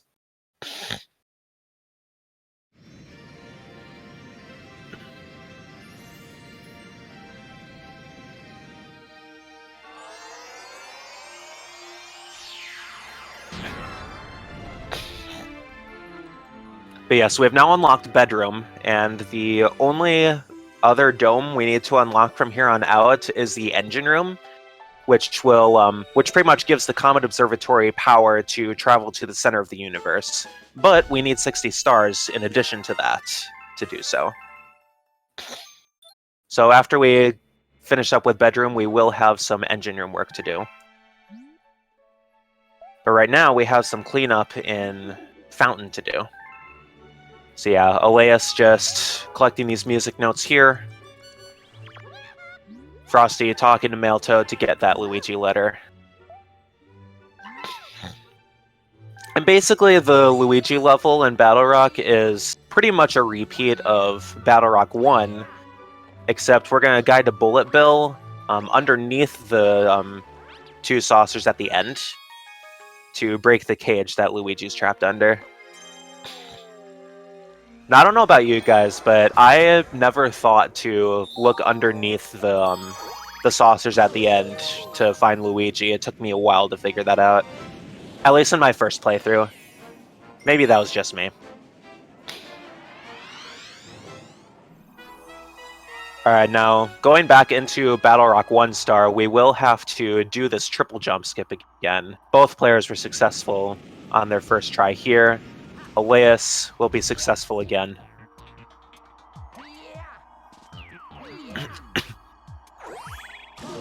And then Alaeus will enter the auto-scroller again.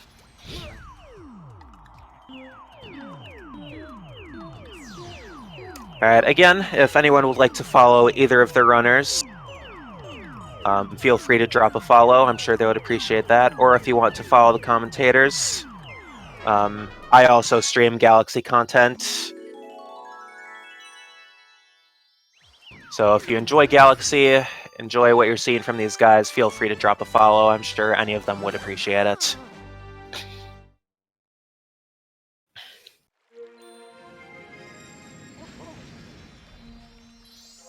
Alright, so while we have a little bit of downtime here, I'm going to talk a little bit about 2P.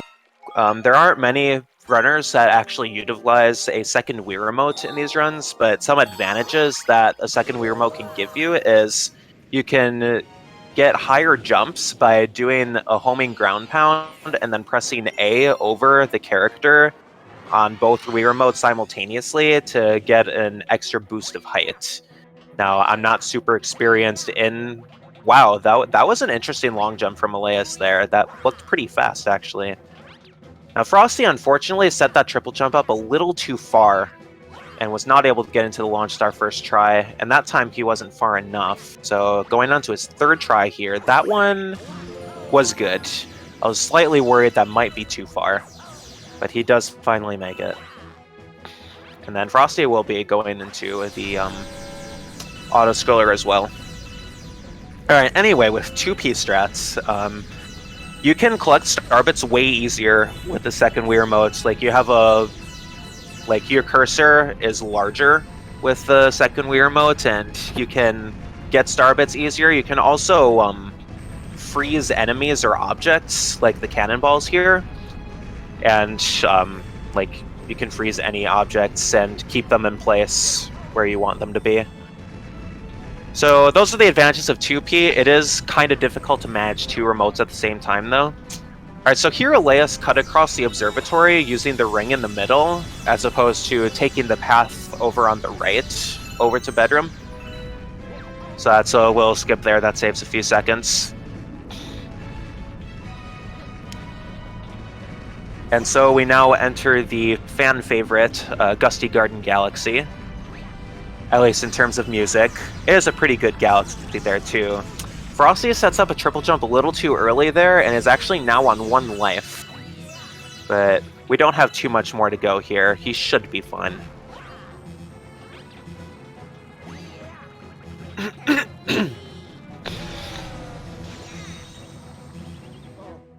Alrighty, and that's Battle Rock Luigi on Frosty's side. Alright, now Alaeus using these floaty fluffs to travel through this galaxy. Now that question mark coin that he just grabbed, it spawns star bits, but if you try to get those star bits, you can actually, like, it actually causes the game to lag a little bit. So we want to try to avoid getting those star bits as much as possible. It's not too much of a time loss. I think we're talking like a matter of frames. But it's still something that we want to avoid. And now Alaeus setting up a triple jump here to get to this planet with the Piranha that will spawn the launch star. Is he going to take a hit there?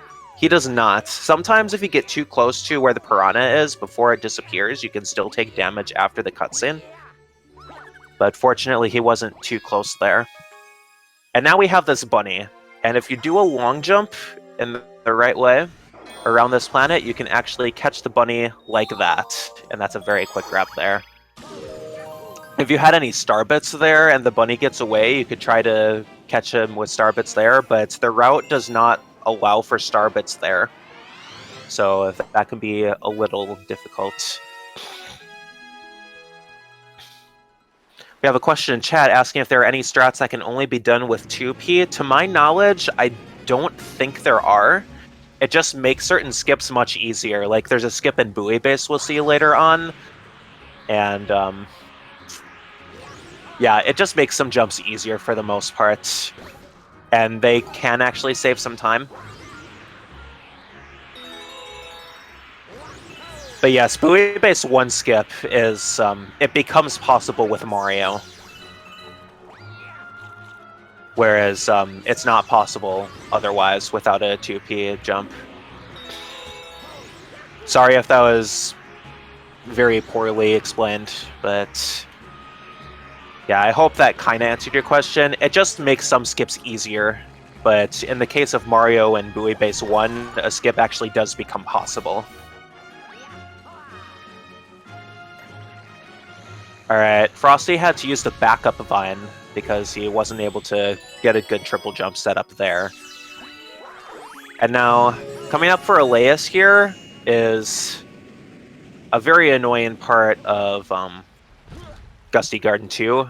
We actually have these moles, and like I said before, the moles or any objects don't travel unless they're on screen. So we're going to do some camera manipulation here to defeat these moles here and hopefully go in a favorable route so that you don't have to end up tracking them down here. Now, Alaeus looking for that third mole, and he does find it and doesn't have to track it down too much.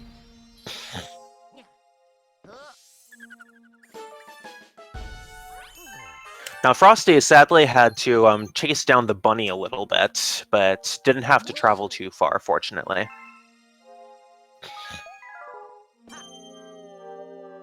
I apologize in advance. It's a little hard to keep track of both runners here. I'm trying to talk about Alaeus a little bit since he's ahead and is more towards these strategies, like a little more. But I'm also trying to commentate what's happening on both sides as well. But Alaeus will soon be entering the Major Burrows fight, which is a fairly easy fight, assuming you don't get too close to Major Burrows and end up taking damage from him. Frame perfect jump from Frosty. Excellent. Alright, so basically what you want to do on the Major Burrows fight is ground pound right when he emerges from the ground, and then spin into him. Now on the second and third phases, after you get him out of the ground, he will run away, and you'll have to chase him down, but you can use star bits to slow down his run-in. Alright, let's take a minute to look at Frosty a little bit, and make sure he has decent mole cycles. Alright, now on the third phase, oh, he actually almost was able to take out both of them, but he did spawn them with one ground pound, so that was kind of cool.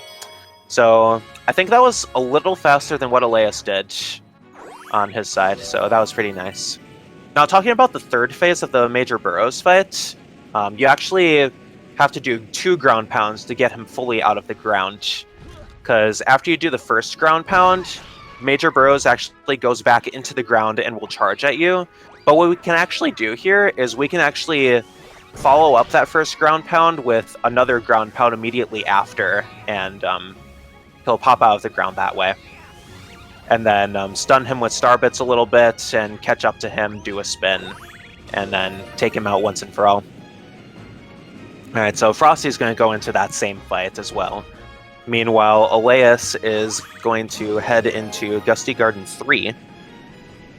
And he'll actually be doing the Secret Star first. Give me 1 second here.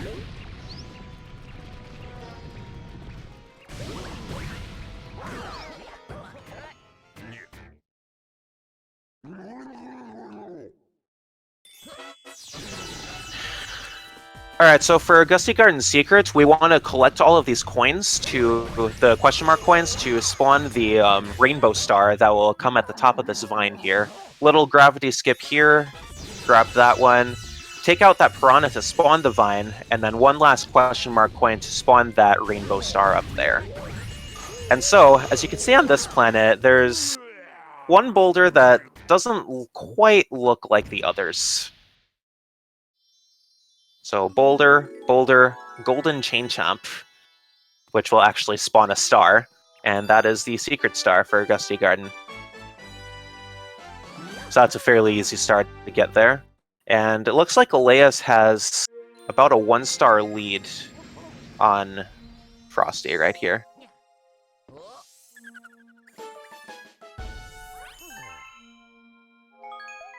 Yeah, so Alaeus on 35, Frosty just got his 34th.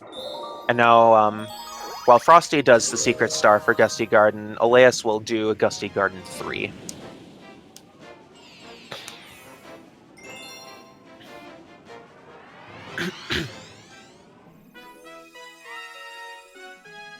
Alright, since Alaeus already entered Gusty Garden 3, he can skip the cutscenes at the beginning here.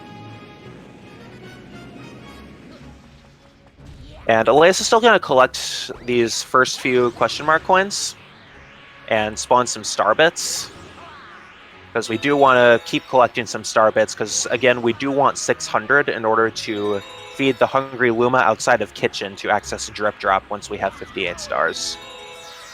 And yes, we actually don't want to collect all the question mark coins here, because getting the rainbow star here doesn't save that much time here when you consider the time spent to get all of the question mark coins.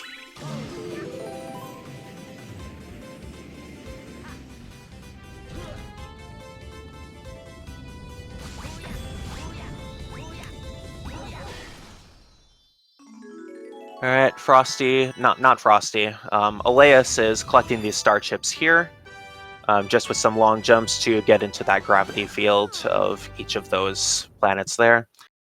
And coming up here, we do have a little bit of a skip here. But first, Alaeus is going to switch the gravity here and get there. And then Alaeus is going to do a long jump over to the right, do a spin. He did not go far enough, unfortunately, to be able to grab the wall there. So hopefully this time he'll travel up a little farther and be able to do a wall jump off of that block. Okay, so he angled himself a little bit there. That's not going to get him up far enough, though, unfortunately. Tough break for Alaeus here. We'll see if he keeps going for it, or if he'll just go the intended route.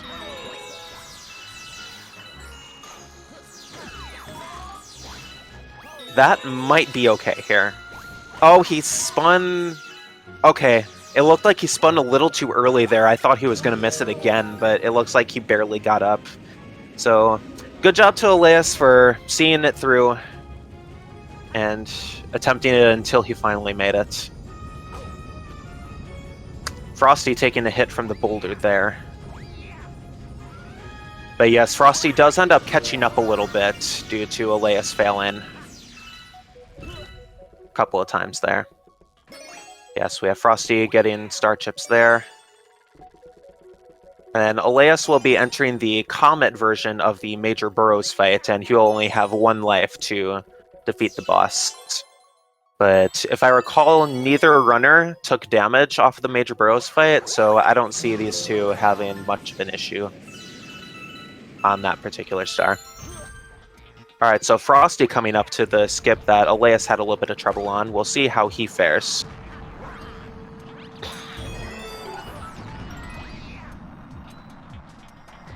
Alright, he does go up far enough. Looks like he... Ooh, barely doesn't get up far enough, unfortunately. It looked like he had a good setup. I think it was just a matter of spin time in. And hopefully he's holding A and spinning with Nunchuck to get the most height he can. But looks like he'll go for it again. Good spin. That should make it. Good job to ShadowFrost. Second try skip as opposed to Alaeus' third try. Yeah, over on Alaeus' side, we have pretty much the same thing. The same kind of fight. Doing kind of a risky jump over Major Burrows as his shell emerges. But that can trigger major burrows to spawn a little sooner. But yes, we have a very clean major burrows fight in Gussy and Comet from Alaeus. Alright, so Frosty will be doing the same fight.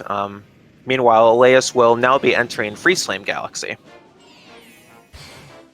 Bedroom honestly has some of the best galaxies. Gussy Garden, Freeze Flame. Even Bowser's Dark Matter Plant is a really good galaxy as well.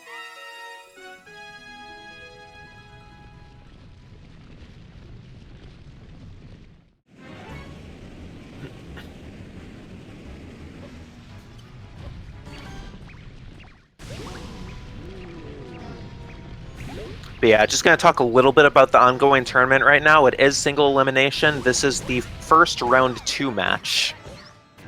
We are now down to 12 players now, because I believe there were 4 round 1 matches, so 4 were eliminated.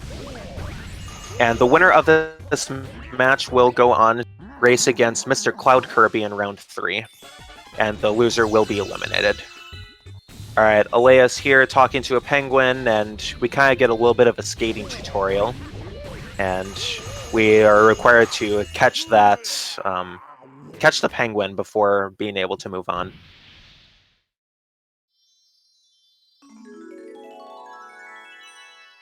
Alright, so Alaeus is going to the next planet. He's going to set up a triple jump here onto that platform. The question mark coin will spawn a sling star here. And then we're going to get the second instance of the Ice Flower power-up. And what Alaeus is going to do here is he's going to set up a triple jump here to get on top of that question mark block. That was really fast movement off of that question mark block. That was kind of insane, actually. And we'll see what Alaeus does to get up to this boss. He is going to set up a triple jump on top of that icy mountain there, if you want to call it a mountain. Does not get the spin very well to what am I doing? He wasn't close enough to Baron Burr to get a spin off there to kind of cool him down and make him fall. But here we can just do some backflips and then take out Baron Burr pretty quickly here. Frosty now on the same level.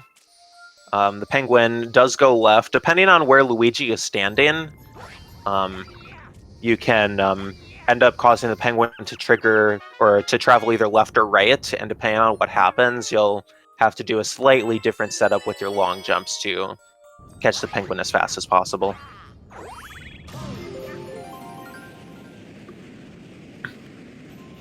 Alright, so Alaeus is going to go into Freeze Flame Comet, and this is kind of weird because the portion that the Comet race takes place is it's actually taken from Freeze Flame 3, and we haven't even gotten to Freeze Flame 2 yet. So that's kind of... it's a little odd that this would spawn here. Frosty is not going to go for the triple jump on the question mark coin. He's going to go up here and do a safer route. And he's going to backflip his way up to the Baron Burr fight.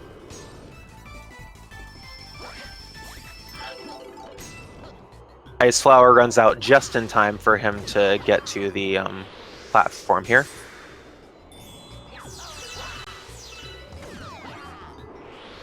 Alright, and now Alaeus is going to do a longer jump here to get onto those platforms.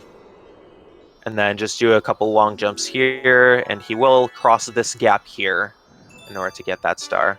And good fight from Frosty there on Baron Burr. Very well done. Approximately a 1-star difference here. Now, for those wondering who's in the lead here, although I've kind of been mentioning it throughout, Alaeus is currently in the lead. Sadly, I cannot switch to his audio, though, so we're going to have to settle for Frosty's audio here, despite being a little bit behind. So, sadly, out of my control, so apologies for that.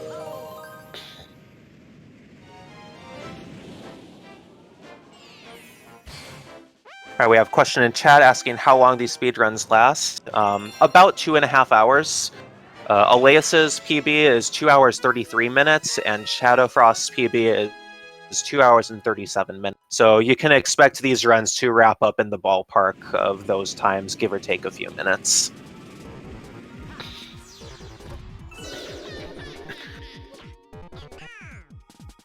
Alright, so something Alaeus is doing here is he's spinning into these crystals, but he is letting go of the control stick and staying in place. And then he's actually holding off on holding a direction on the control stick until the star chips are actually collectible. And it actually gives you a little more control on your skating. Frosty got kind of an awkward gravity skip there, but he did still make it.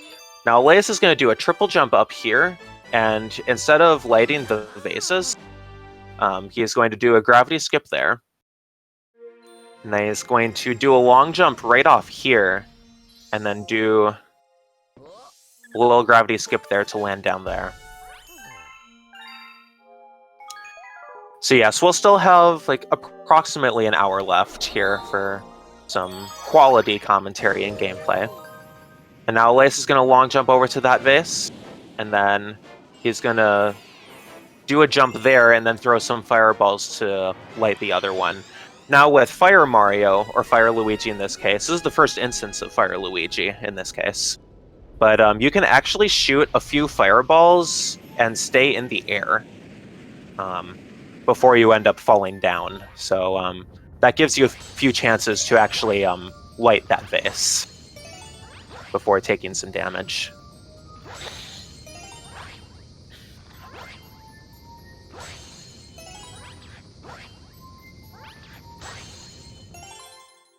Alright, now one thing I didn't talk about yet is the world records for the any percent categories. The current world record for any percent Luigi is 2 hours, 23 minutes, and 38 seconds by Hardcore Gaming 07. And the world record for any percent Mario is 2 hours, 32 minutes, and I believe 12 seconds by Mr. Cloud Kirby. So that's about almost a 9-second difference. Frosty ended up going back into that gravity field from which he just came from. And he's getting the extra life mushroom, just as a safety precaution.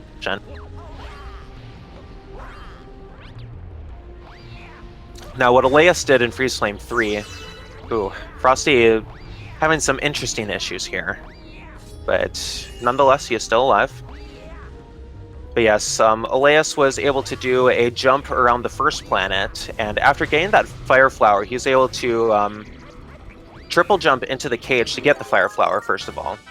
And then, what am I trying to say? He was able to do a backflip and a wall jump to actually escape the cage, so didn't have to open up any doors there.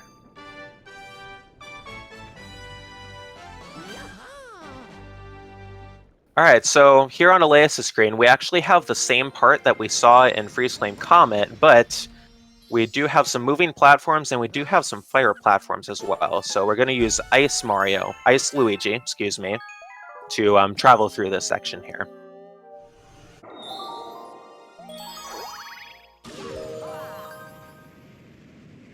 Kind of a slow long jump there for some reason. I'm never really sure how those long jumps work out. Like whether you get full speed or if you go a bit slower. And Frosty's gonna come into the same galaxy as well. Or the same level.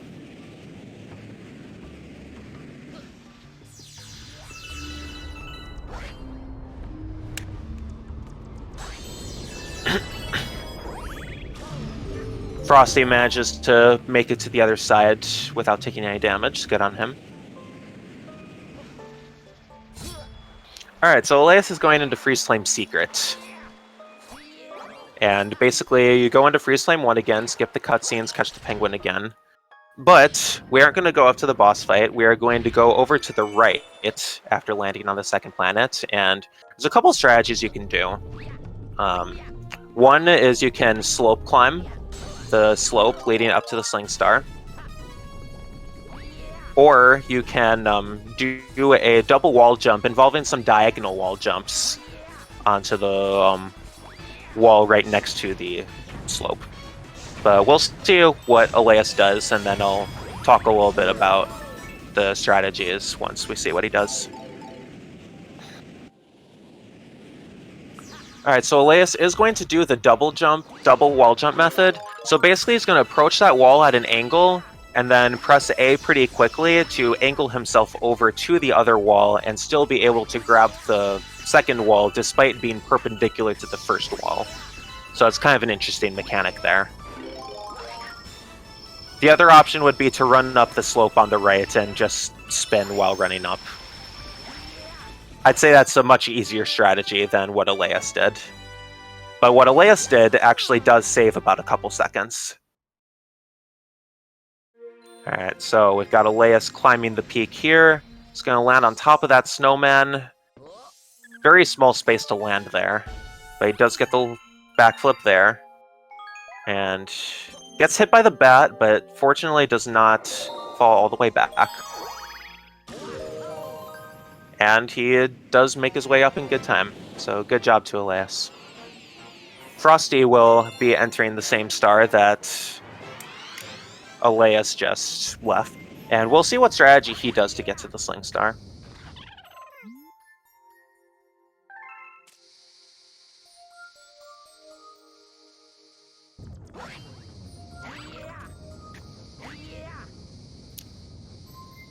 Frosty ends up hitting that crystal there and getting a little extra air, but it didn't hinder him too much. Alright, now I do want to talk about Honey Climb for a bit. So, all eyes on Alaeus here. There is a bee technique that Valu found last May, May of 2018. And basically what you can do here is, by grabbing this wall up here, and grabbing the honey up here, you can jump on the honey and then spin immediately, and then you can get massive air like Alaeus just did. It's kind of a weird setup and technique, but it's also really, really cool. Second planet, we can't really do anything with that technique since it's a horizontal path, but we will see more of that on the third planet. Now, unfortunately, I missed what Frosty did. I think he did the slope climbing method. But yeah, much safer method, only loses about a couple seconds.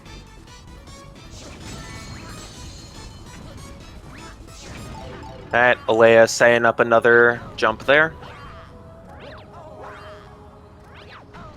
And he's going to do some normal flying up here. You can't do this technique on moving honeycombs, so you're going to have to just do some normal jumps there.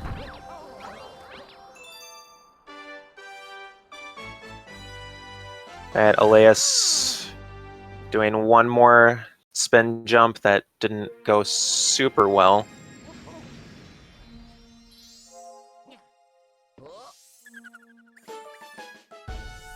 But yes, Alaeus does finish up Honey Climb there.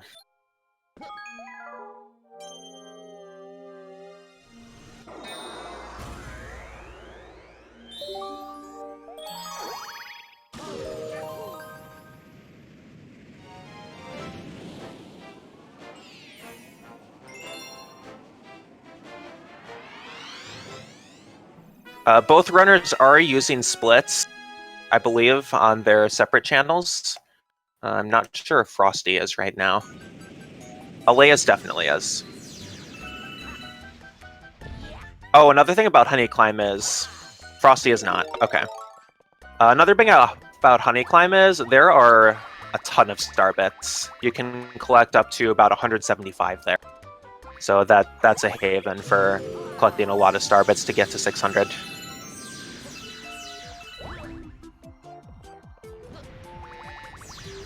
Anyway, Alaeus is now in Bowser 2. This is one of the cooler levels to do. There's a number of strats here you can do.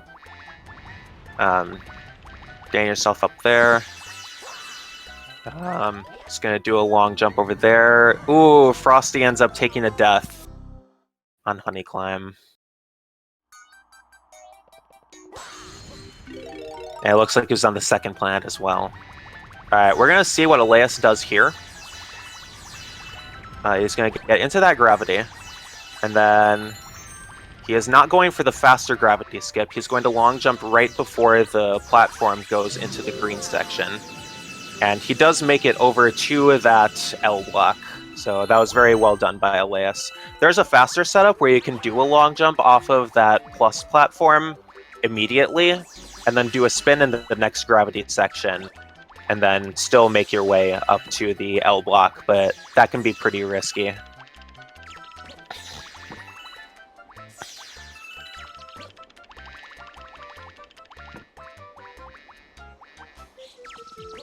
Alright, looks like Frosty is just playing it safe here and doing some normal jumps up here. Alright, and now looking at Alaeus on the boss fight, Bowser does some dark spins here, and you can actually cancel those by spinning into him. And then that'll trigger him to jump onto the blue glass. Or it'll trigger him to jump, hopefully, onto the blue glass, I should say. Now here we're canceling his fireball attack by spinning his tail, and then with each phase, Bowser does some more dark spins. So on the second phase he does 2 dark spins, and on the third phase he does 3 dark spins that you have to cancel. And it gets harder and harder to cancel those attacks with each passing phase.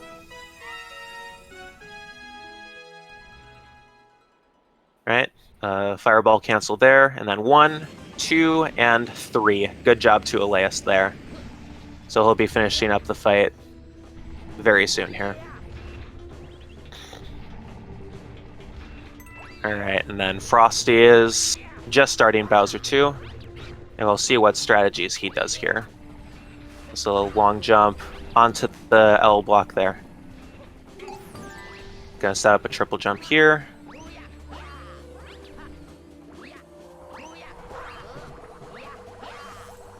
Makes his way up there.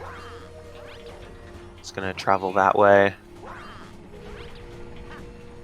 Alright, so Alaeus has gotten his... I've lost count.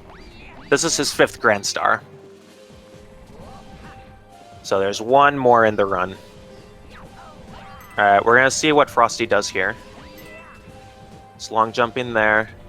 And he will wait to do the gravity skip, which I assume he will. 1, 2, 3. Barely grabs the wall. That was pretty nice. Sometimes you get those situations where you're not able to grab the wall for whatever reason.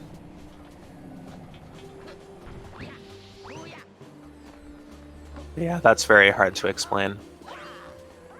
Alright, so now, Alaeus has now unlocked Engine Room. But he is short, I believe, 16 stars? We'll see here.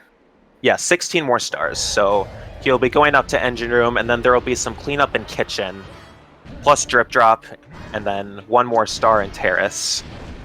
And then there will be the Bowser 3 fight. The fate of the universe. And so we can see there, the 16 shows up in the middle of the observatory there.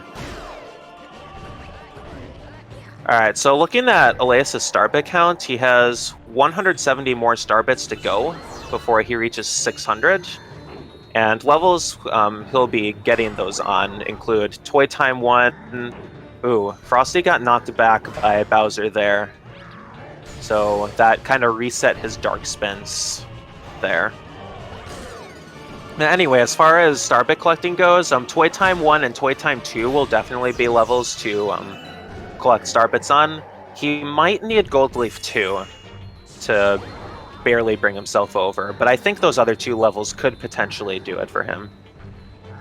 Right, and Frosty was opting to run away from the dark spins rather than trying to cancel them, because if you do take a hit or get spun back, he will end up resetting.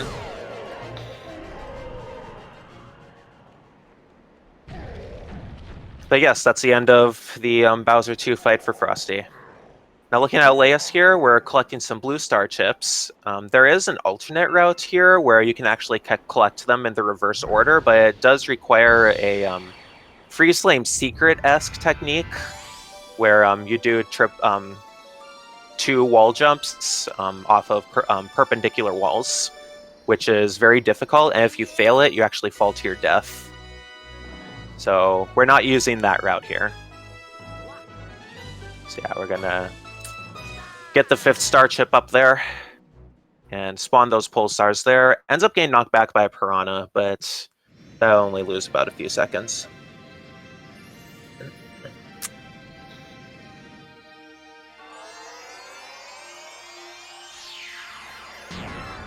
And now we have, lo and behold, another very annoying bunny to catch. Now he does have star bits, so he could shoot the bunny with star bits if he is good with his aim. Not super successful right now. Out of star bits, so he's just going to have to use his speed to catch up to him very slowly. But yes, he does eventually get the bunny that way. There is a setup found by Trustfall a little while ago where you can actually do a backflip at the beginning of that planet into a certain spot, and the bunny will just run towards you. So that's a very convenient setup if you're very bad at throwing the star bits. Alright, give me 1 second here as I respond to a message here.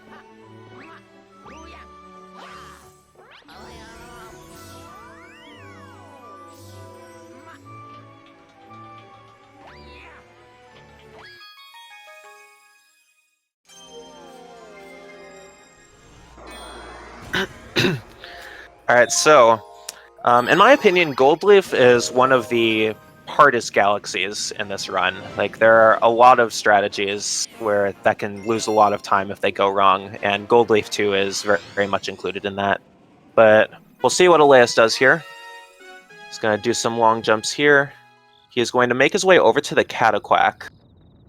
But he's actually going to go over to the other side here. And he's going to use the Cataquack to get up here and go through the launch star immediately. That Sling Star actually takes you to the other side of the planet, and that takes us way out of our way. Alaeus saying a triple jump up here, and then he's going to do another triple jump over to this M planet. Now this triple jump is very finicky. It looks like Alaeus didn't travel quite far enough to get into the gravity field of the M planet. But that time he does. And now he's going to try to hit that Cataquack here. Oh, he doesn't hit it, but he does guide that Cataquack up there. And that was actually a very decent M planet for Alaeus. So good job to him. And now he's going to try to set up a triple jump here to reach the bee mushroom. And we're not going to use those flowers up here. We're just going to jump up here and go directly to the star. Now that's a strategy that's only possible with Mario if you do a spin. If you spin just before hitting the mole's trail around that center platform that you land on upon entering the planet. But yes, with Luigi, we can just go up on the ledge and fly that way. Now, Frosty does succeed in hitting the bunny with star bits that time, so that does save a little bit of time on Alaeus.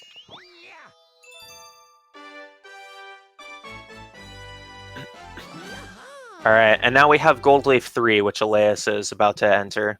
And Goldleaf 3 has some pretty difficult strats, and one of which involves a certain tree over on the left side, where we're going to do a wall jump and move onto that platform up there.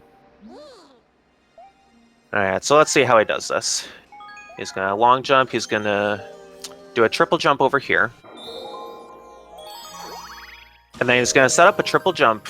Oh, he lost his triple jump there, so he's going to do the backup strategy here. He's going to backflip, hit a tree at the certain point, and then wall jump towards that platform. The alternative would be to use the beam mushroom to navigate the flowers and clouds and then travel that entire platform there. But with some backflips and wall jumps, Alaeus can actually travel up the tower without using the beam mushroom. Now, there's a cutscene skip for this boss that sadly Alaeus did not succeed in getting. But basically, if you spin fast enough after hitting or going off the vine,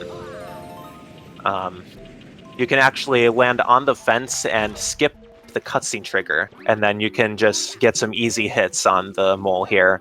But unfortunately, since he did trigger the cutscenes, the mole does fire bubbles at you, and you have to work a little bit to dodge his attacks.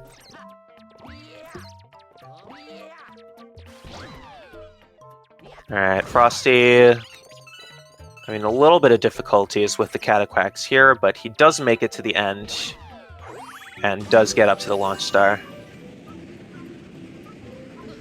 Alright, I'm actually going to be right back. I am out of water, and my throat is very dry, so I'll be back in like 30 seconds. Don't go anywhere.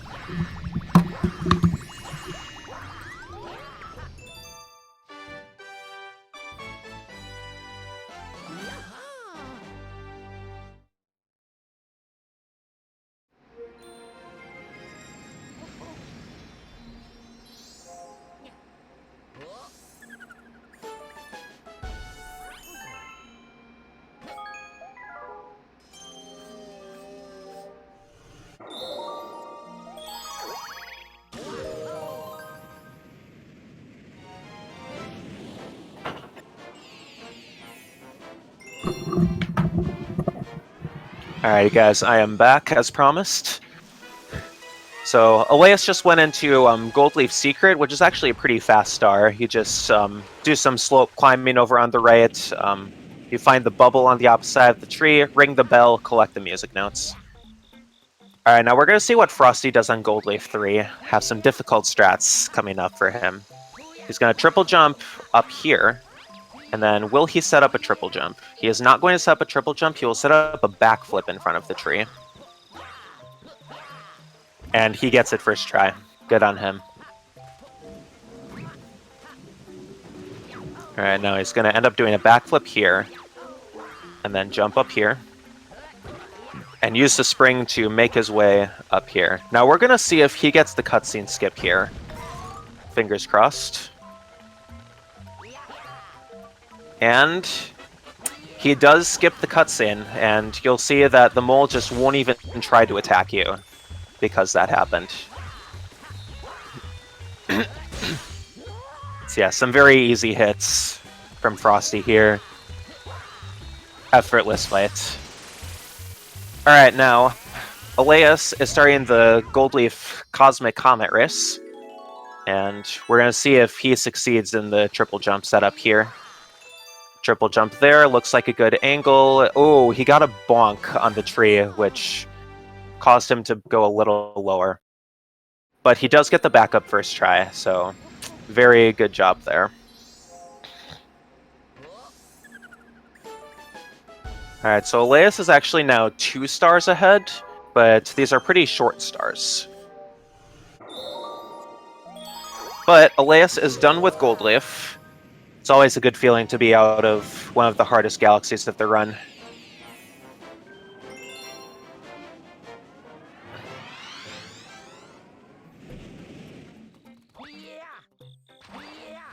Alright, so Alaeus will be entering Sea Sludge, and right off the bat we have an auto-scroller where we're going to follow Guppy and swim through 8 rings.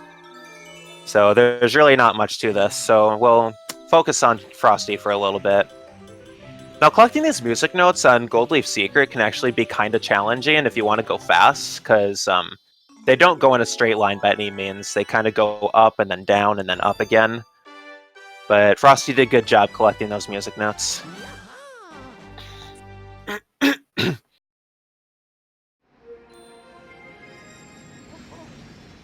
Alright, we're going to see how Frosty does on Goldleaf Comet, but then after that, I'm going to talk a little bit about a technique called surface swimming, which we'll be seeing a lot of in Sea Slide. So Frosty went for the backup in Goldleaf 3, so I'm kind of assuming he'll go for the same thing in Goldleaf Comet, but I'm not sure. But we will see very soon.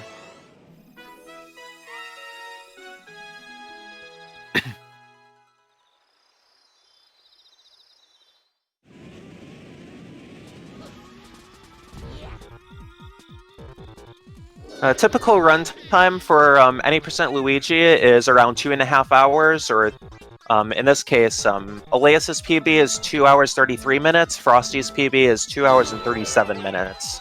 So you can expect this to end somewhere in that ballpark, give or take a few minutes. Alright, so Frosty is going to set up a backflip here. Does not grab the tree, though. Very unfortunate there. Does get a second try, though. Does get a good angle off of the tree to wall jump off that platform.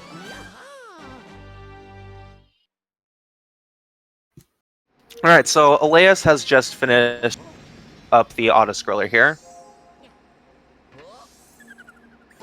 And now, as promised, I'm going to talk about the technique that we refer to as surface swimming. It's pretty much a self-describing term. You swim along the surface of the water. And Yoshi Fan actually had some really good insight and research into this technique and how to start it. The simplest technique for starting a surface swim is by, like, if you're underwater, you can just hold down on the control stick and then just shake the Wii Remote repeatedly. And you might shoot out of the water once or twice, but by the third time, you will end up swimming along the surface, and that can actually cause you to travel really fast on the surface of the water. And there are a few setups about it. I'm not going to discuss them in depth too much. Right there we got a small surface swim from Frosty, but interrupted by the cutscene and speech from Guppy. So Frosty enters the cutscene, or not the cutscene, the auto-scroller, so we'll talk about Alaeus here. So we will see what setup he goes for and if he will get the surface swim. Looks like he's gonna ground pound, and then he's gonna end up doing the setup I just described. And by holding up on the stick, that causes him to go super speed along the surface of the water here. Now, very recently discovered was a new strategy on this level where instead of going up those steps, you can actually keep surface swimming along the right, and then you can pop out of the water at that tower and then do a wall jump up to that platform. That saves about 1.75 seconds. But yeah, it's fairly new. Not super well understood, but it can be made consistent, at least from my experience. But yes, good job to Alaeus on that surface swim. And hopefully we'll see a lot more surface swimming in this race. But yes, Alaeus will be doing a race against 4 other penguins, and this is the second timed race in this run. So if anyone wants to ponder some guesses for Alaeus, probably anywhere like 47 seconds or upward from there is kind of typical. The times can vary a little bit depending on like your underwater swimming, whether or not you bonk on any objects, or any surface swimming. Alright, now Alaeus does not get the instant surface swim at the beginning. If you start shaking the Wii Remote just after the 1 appears, you can start surface swimming immediately. But he does get the surface swim for, despite that. Alright, now, this is where one of Luigi's disadvantages comes into play. You can see the air meter going way down with each spin underwater. So coins actually do become kind of necessary in this level. So he's going to grab this coin here to refill his air, because if you swim underwater without air for too long, you do lose lives. But Alaeus is going to be just fine here. He pulls out that last surface swim, which should hopefully carry to the end. And Alaeus gets a 50.66. That's a pretty nice race time. And Frosty is setting up for a surface swim, excuse me. Nunchuck became disconnected somehow. Ends up bonking. Cosmic Luigi does pull ahead of him, but if he can manage a surface swim here, he can still win the race. Oh, ends up in that narrow space. Oh no. Oh, he gets a surface swim. Ooh, this is going to be close. This is very close. He might still be able to win this. He can still win this. He barely pulls it out. Oh man. Good job to Frosty for dealing with the consequences of the errors that happened there. Man, I was scared for him there. That last surface swim came in super clutch.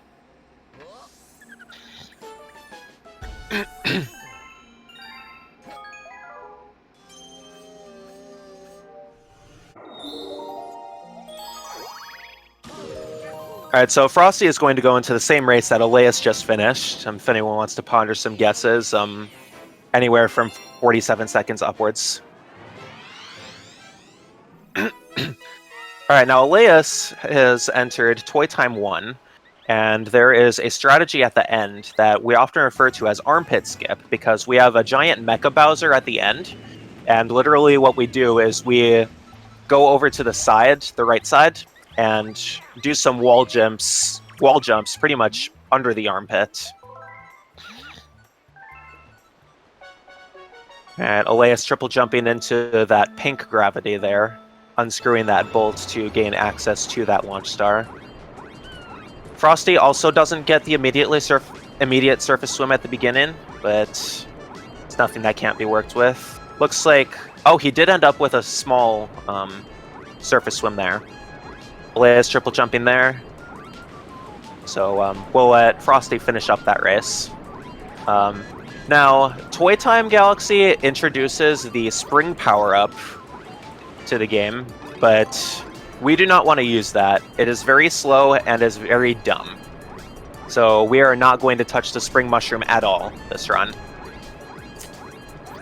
But instead, we can just do some backflips and spins and wall jumps, and we can just climb up that way. Let's see if Frosty gets the last surface swim. He does. And now Alaeus is going to be approaching the armpit skip here. He's going to go up the right leg, and then he's going to do a wall jump off here.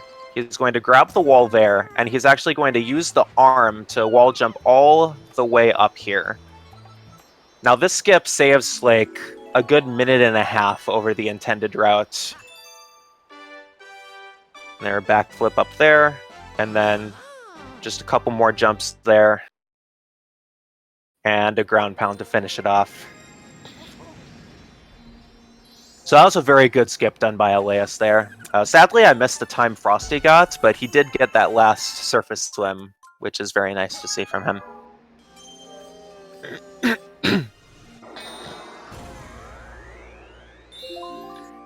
And now Frosty will be entering Toy Time himself.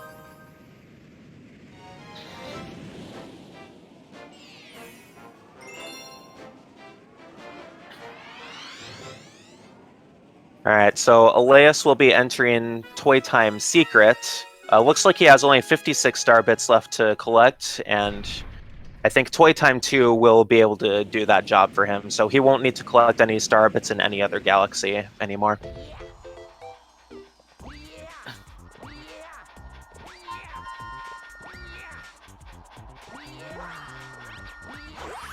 Alright, so something that's very important in the level Alaeus is entering now is you need 50 star bits to feed the Hungry Luma. And many of those star bits are actually made from the hearts that you pass through after this launch star. So you want to be very fast and very precise to collect as many star bits as you can there. And Frosty ends up taking a death on Toy Time 1. Very unfortunate to see. And it looks like Alaeus just barely gets 50 star bits there, so he will be fine there.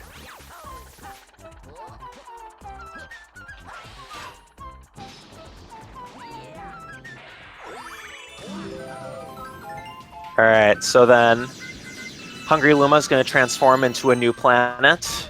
And I think Alaeus is going to go into first person to manipulate some of the Toxbox cycles to be a little more favorable once he flies in. Because again, objects don't move unless they're on screen. So this way, Alaeus is actually able to hit that first flip switch immediately, rather than having to wait for the Toxbox to move. But yeah, this planet can actually be pretty treacherous, because you can get squished in a number of different ways.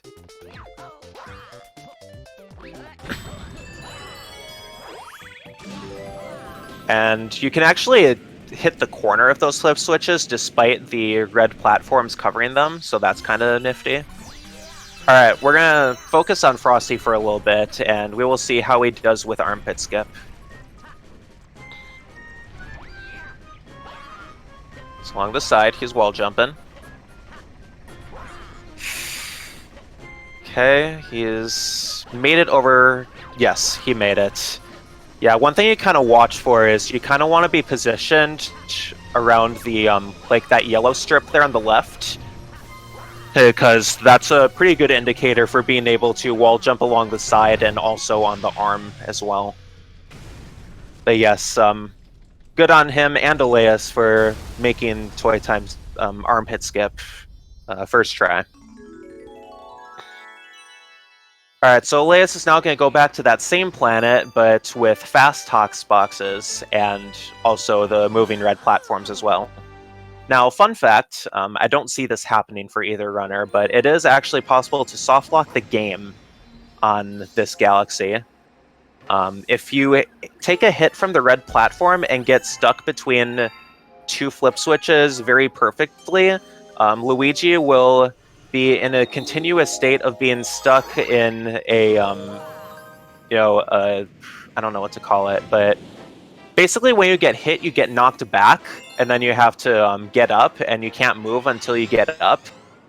If you get stuck between two flip switches, Luigi will be in a constant state of trying to get up and failing each time. So it's something to be careful about, but it is very rare. But yes, hopefully that doesn't happen to either runner. Again, I don't see it happening. But basically, when you're stuck in that motion, you're not able to pause the game. The only thing you can do is hit the home button and reset the game or the console. Alright, Frosty got enough star bits for Hungry Luma. Alaeus got through Toy Time Comet. I think he only took one hit. Don't quite remember. Again, trying to focus on both of them as much as I can. Alright, Frosty is going to go into the non-fast-foe version of the planet. Now here you'll kind of see the difference between going into first person before entering the launch star and not. This Tox box ends up covering up the flip switch, and you have to wait for it to leave in order to move forward. So that can save like a couple seconds perhaps. Alright, Alaeus is now re-entering Toy Time 2. And here he will probably be collecting star bits to get himself to 600 by the end of this level. If I remember, he only needs 56 more, or maybe 46. In any case, he'll have enough. Alright, so Alaeus is going to be collecting these star chips, and he's going to try to do a little bit of a gravity skip here to get to that screw. And then he's going to spin there, and that'll actually allow access to another star chip. So let's see, we have that star chip in the crystal there. He's going to do a backflip into that star chip, bounce off of that Mecha Koopa, at least I think that's what it's called, and then spawn that launch star right where the last star chip is. And now we have a Pixel Mario up here, where we're going to collect 5 silver stars to create a power star. But yeah, this part, it really isn't that challenging. Although the yellow platforms do turn, and then you have the green platforms that disappear very much like Hurry Scurry. But yeah, that's fairly easy to navigate.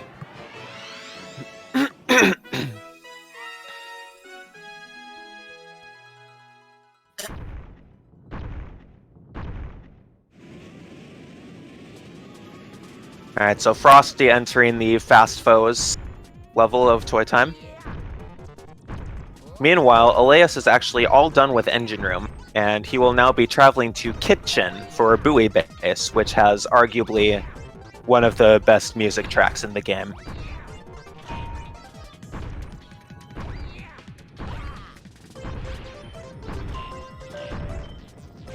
Alright, so Alaeus is going to do some long jumps over here, and he's going to do a long jump down there instead of sliding down the slope there.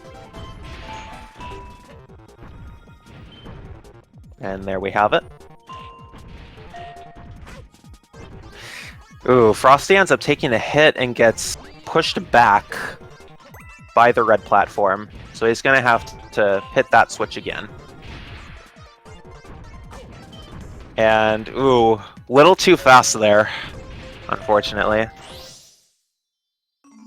Didn't wait long enough for the red platform to go away.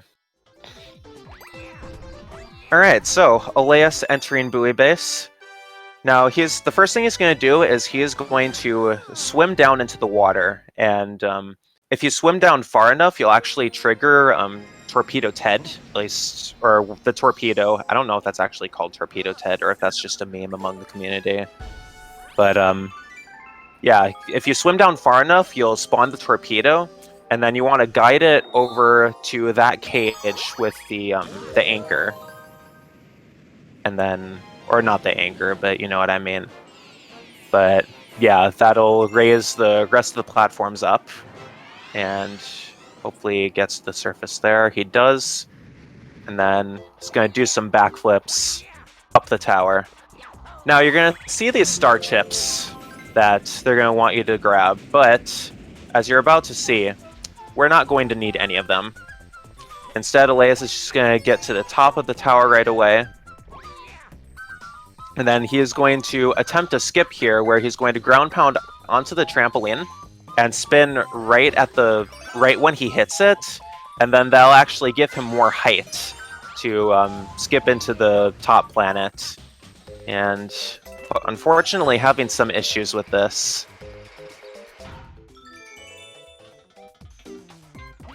And there we go, he managed to get into the other gravity field.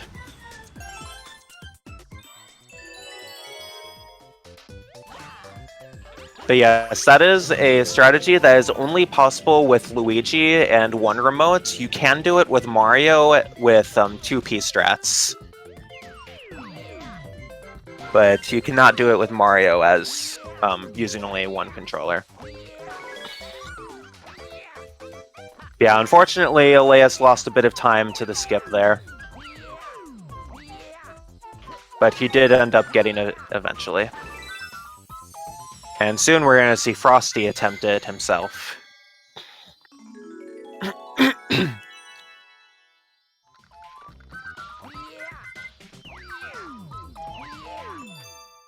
And I didn't catch Alaeus' star bit count, but I assume he is fine on star bits in order to feed the hungry Luma after this star. And we'll just make sure that Frosty is good on star bits himself. So with Alaeus, we are doing the same thing. We're triggering the torpedo and guiding it into the cage with the pipe. And so we're going to go underneath buoy base. And we're going to collect the second green star that actually unlock the trial galaxies later on, but we're not going to deal with any of those. And also, we don't go into Dusty Dune at all, because that has some long levels for any percent. But yes, just by long jumping over, you can just break the cage immediately by guiding a bullet bill over.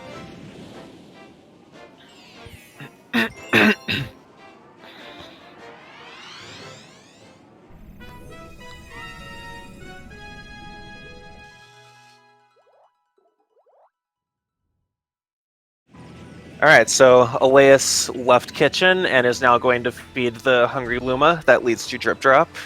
Now, little explanation about Drip Drop. It can be a very tricky galaxy and can lose a lot of time if you don't know what you're doing. But I cannot stress this enough for this galaxy in particular. Objects and enemies do not move unless they are on screen. So there's going to be a lot of camera manipulation in Drip Drop to take a certain route that should work every single time. So we'll see how Alaeus does this and if he succeeds. But yeah, if you miss a shell throw into one of the eels, or the Gringles is the official name, You're going to have to try and find some quick backups. But Alaeus is going to grab that shell. He's going to turn the camera over to that eel. Hit the eel that way. Frosty going into buoy base skip, by the way. Alaeus gets that second eel. And there's one more over by the ship. Frosty finally gets to skip there. And Alaeus gets the third eel and is positioned very close to that star over there. So good job to Alaeus on a clean drip drop.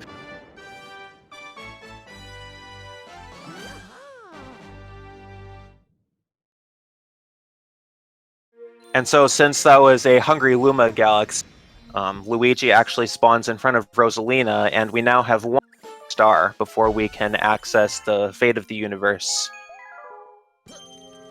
And the last one is actually going to be a Luigi star, so he's going to talk to Maltoad in order to spawn the Luigi star. And all we're going to do is we're going to go back to Honey Hive 1 and save Luigi from a big scary bug.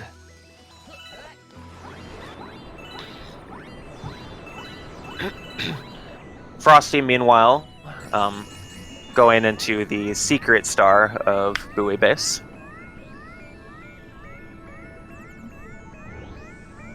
Alaeus skipping the cutscenes, going the same way he normally would for Honey Hive 1.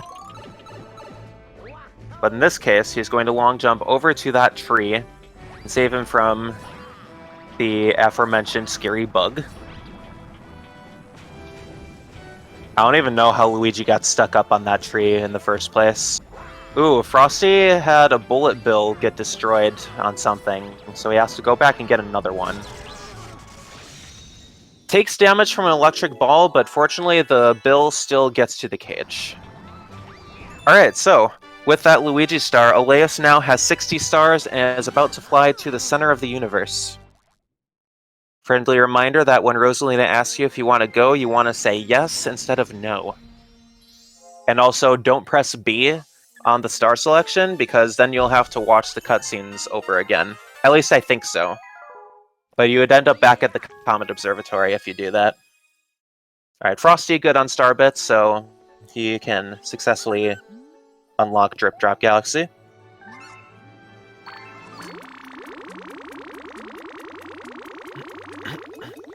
But yeah, so Alaeus has a bit of a cutscene here before he actually starts the final level.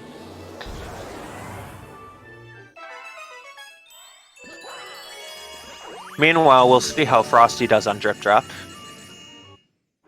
Hopefully his camera manipulation.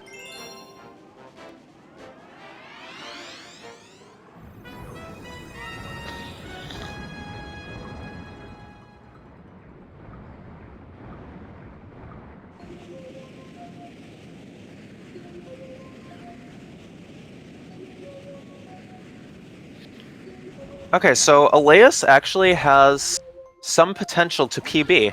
His best possible time is a 2:33.21, and the last I heard, his PB is a 2:33, if I can find it, 2:33.29. So let's hope for Alaeus here. Also displaying some text on his screen, I believe. We all believe too, I hope. Alright, Frosty having little difficulty with getting the eels here. A decent backup to not getting the throws right away would be to find a red shell that can actually lock onto the eels. That was a nice backflip at the start for Alaeus there.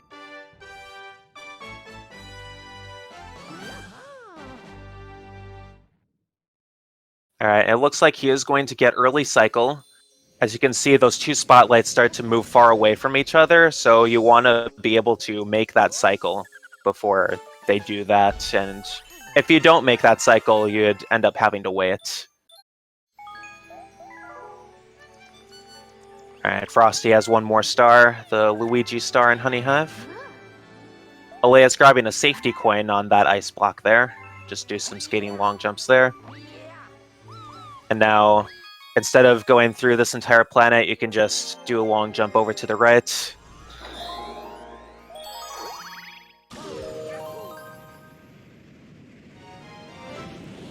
And just do some wall jumps up here, beat out those fire bars. And Alaeus is going to take intentional damage here to pass through here and not have to wait for the fireballs to get out of the way. Alaeus having to wait for that thwomp. Fortunately, the bill explodes on the thwomp and not on him. So that was very nice. And now Alaeus is going to damage boost through this bonsai bill and get himself on top of the cannon here. And with a couple long jumps, takes a hit there, but nothing too major. And now he is entering the final fight. And now Frosty is about to enter the final level himself. But yes, all eyes on Alaeus right now as he gets over to the fight.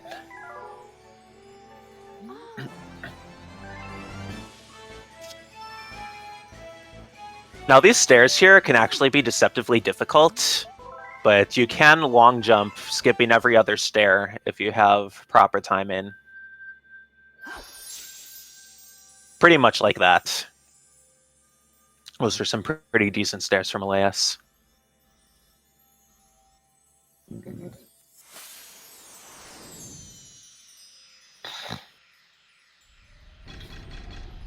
Alright, so we've got about 3 more minutes in the run for Alaeus right now. I'm actually kind of wondering about PB potential for Frosty as well.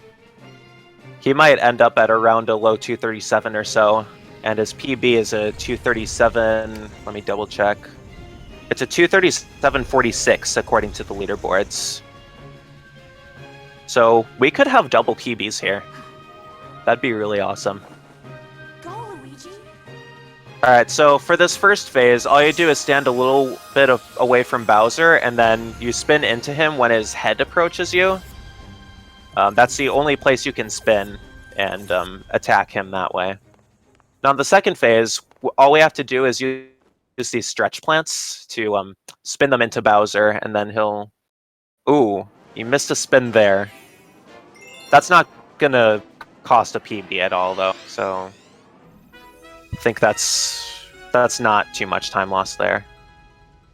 Oh, barely gets that spin in. And now we're on to the third phase.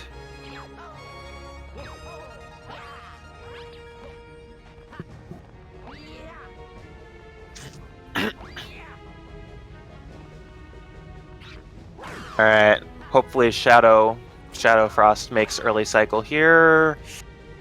Barely misses it. Now, Alaeus took intentional damage there to stop Bowser's rolling cycle and get him to stomp on the glass right away.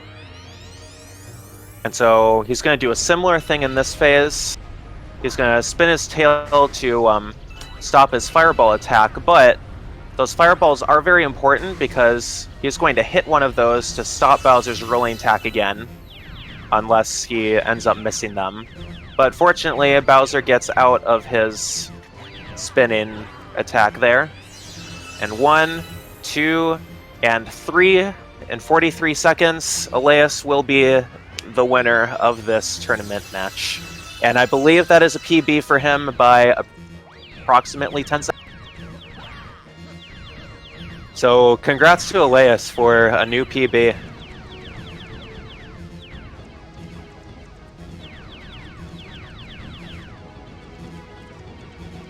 So there's one more long jump for him at the end.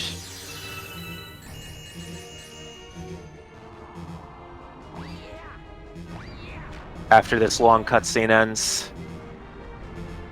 Ooh, gosh. Frosty's scaring me here. And time for Alaeus. Right, and if Alaeus is here, he is more than welcome to come in for a post-run interview.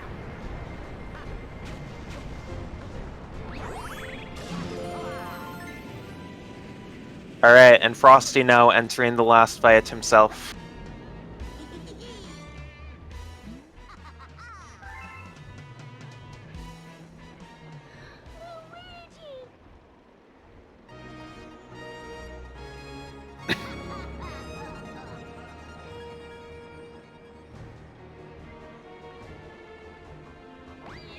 Alright, Frosty coming up to stairs.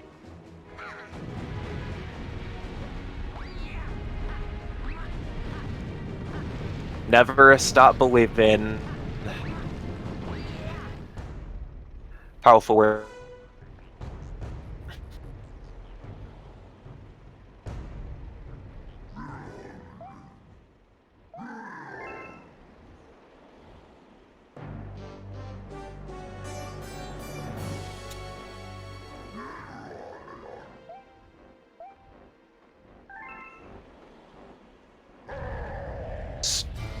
Trying to get in touch with Alaeus to see if he wants.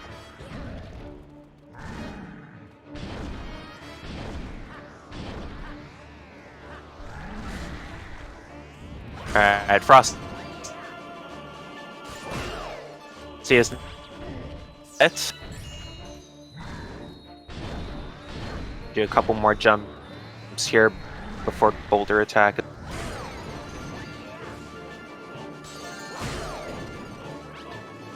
One, two, three spins onto the second phase for him. He's going to use the stretch plant up here. He's going to spin into him, then use the stretch plant here to get Bowser rolling again.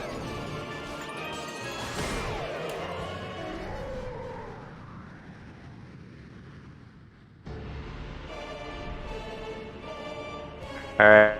Alright, and then the last phase here, and I think Frosty might be able to PB.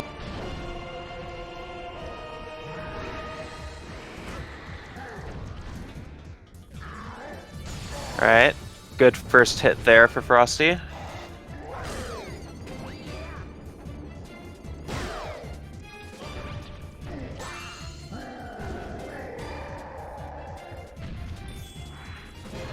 Alright, if he... Ooh. Okay, that's actually an interesting cancel there. I've never seen anyone go run up to him and cancel like that. But that did allow for an instant hit there. And then 1, 2, and 3. That'll be a 2:37.10 for Frosty, which I believe is a new PB for him by 39 seconds.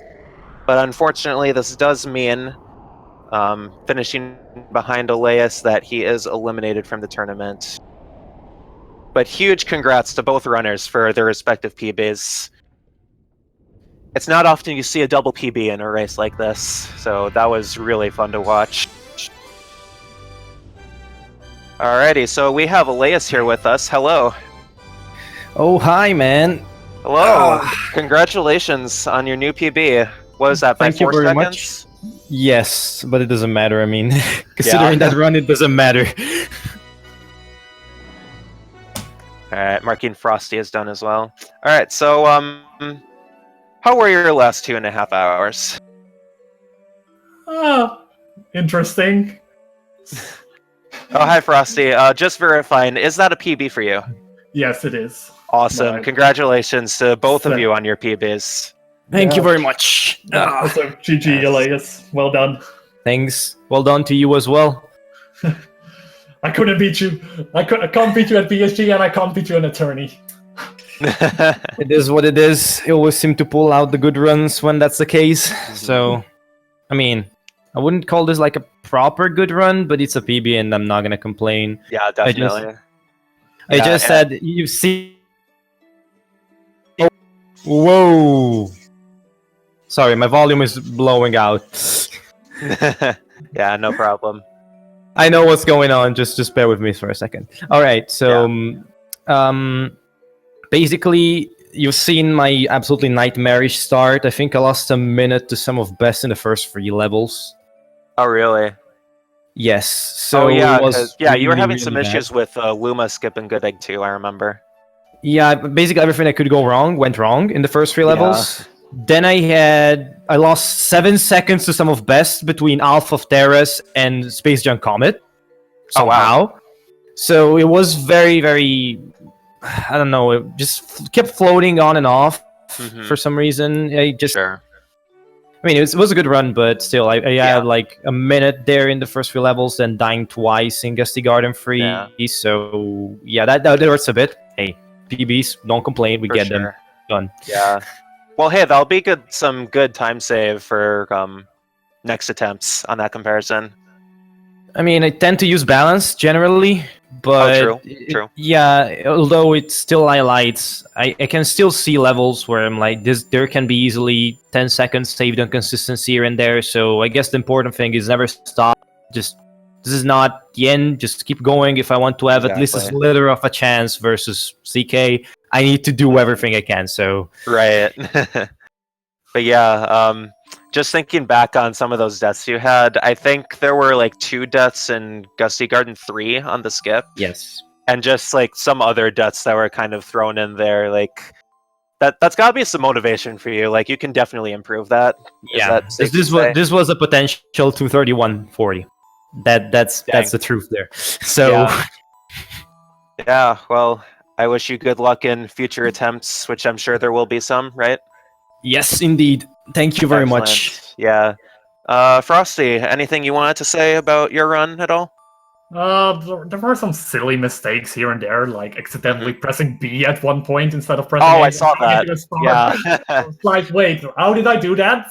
Yeah. So yeah, It's just there one were- of those things where I don't know. You just stop Yeah. thinking for like 2 seconds and then that happens. Yeah, I don't know why I was thinking that, but Yeah. you know, the runs had lots and ups and downs. Like some places went really well. Overall, the fountain was pretty well. Besides messing up rolling green skip and pressing B there. Oh, Because yeah. There were like 4 gold splits during fountain or something. So I was like, nice. what's going on here? Yeah. And also a 13-second gold split on Gold Leaf 2 for some reason as well. So, Gotcha. but yeah, after a while, like there were just at one point I was kind of seeing that like I was like, oh, I'm still on PB pace. How? I was really surprised still after Yeah. a while, and that just every time I saw that I was gaining some time, I was like messing up on something silly again, and then it was just. Yeah. In the end, it was still a PP, but Yeah, definitely. it's still not the most satisfying run, in my opinion. Yeah, that's fair to say. Do you have any future plans as far as Galaxy? Like, I don't know what your main focus has been lately, but do you still see yourself maybe coming back to try to improve this further? I definitely want to improve it a bit further. Maybe not immediately. Definitely want to try focusing on the 602 as well. That's coming up in a few months. So definitely gonna do some more 100% categories. So I'll definitely do 120 star Galaxy runs, which will eventually help for any percent as well, I suppose. So Definitely. maybe not immediately any percent Galaxy, but the Galaxy grind is definitely not over yet. Yeah. I mean, I definitely think that 100% is on the cards for both of us, since 602 is a thing. So yeah, I still have to go on the tournament though. So for the time being, focus on Galaxy. Alrighty. Anything else from either of you? Any last words? Gotcha. Wow. Ooh. Also, I'm still waiting on the Gundam mug, man. Still waiting. Coming. It's coming. Alrighty. Well, looking ahead in the tournament, we've got 2 matches coming up in the next week. We have Timba versus Wii Super this Friday at 5:00 p.m. Eastern. That'll be commentated by Pods, SpeedGaming channel to be announced. And also on Sunday at 12:30 Eastern, we have Pods versus Super Viper T302. And again, channel and possible commentary are to be decided there. Probably me. Gonna just butt in for a second. Yeah, and Alaeus, you will be moving on, as you know, to round 3 to face Mr. Cloud Kirby. Thoughts on that, real quick? Ouch. No comment. Well, I said before, if I want to have him in a slither of a chance, and I need to bank on him having a pretty bad run. True. But even then, I want to put on the best run I can. As you mentioned before, there is a lot of stuff that I can improve on here. So yeah. Yep. And to use your words, never stop believing. Yes, indeed. Yes. Anything can happen. Alrighty. Well, I think that's all for me. Thank you guys, and congratulations, both of you, on the PBs. Thank you. Thank you again. Yeah, this was a fun race to watch and commentate. Yeah, thanks for commentating as well. Yeah, no problem. But yeah, just real quickly, anyone that liked what they saw, feel free to follow the runners and the commentators. I also stream some Galaxy content, not to plug myself too much, but yeah, I'll leave you with that. This man gonna have some races there. Right. All right. Well, until next time, I've been Danny G, signing out. Thanks for watching.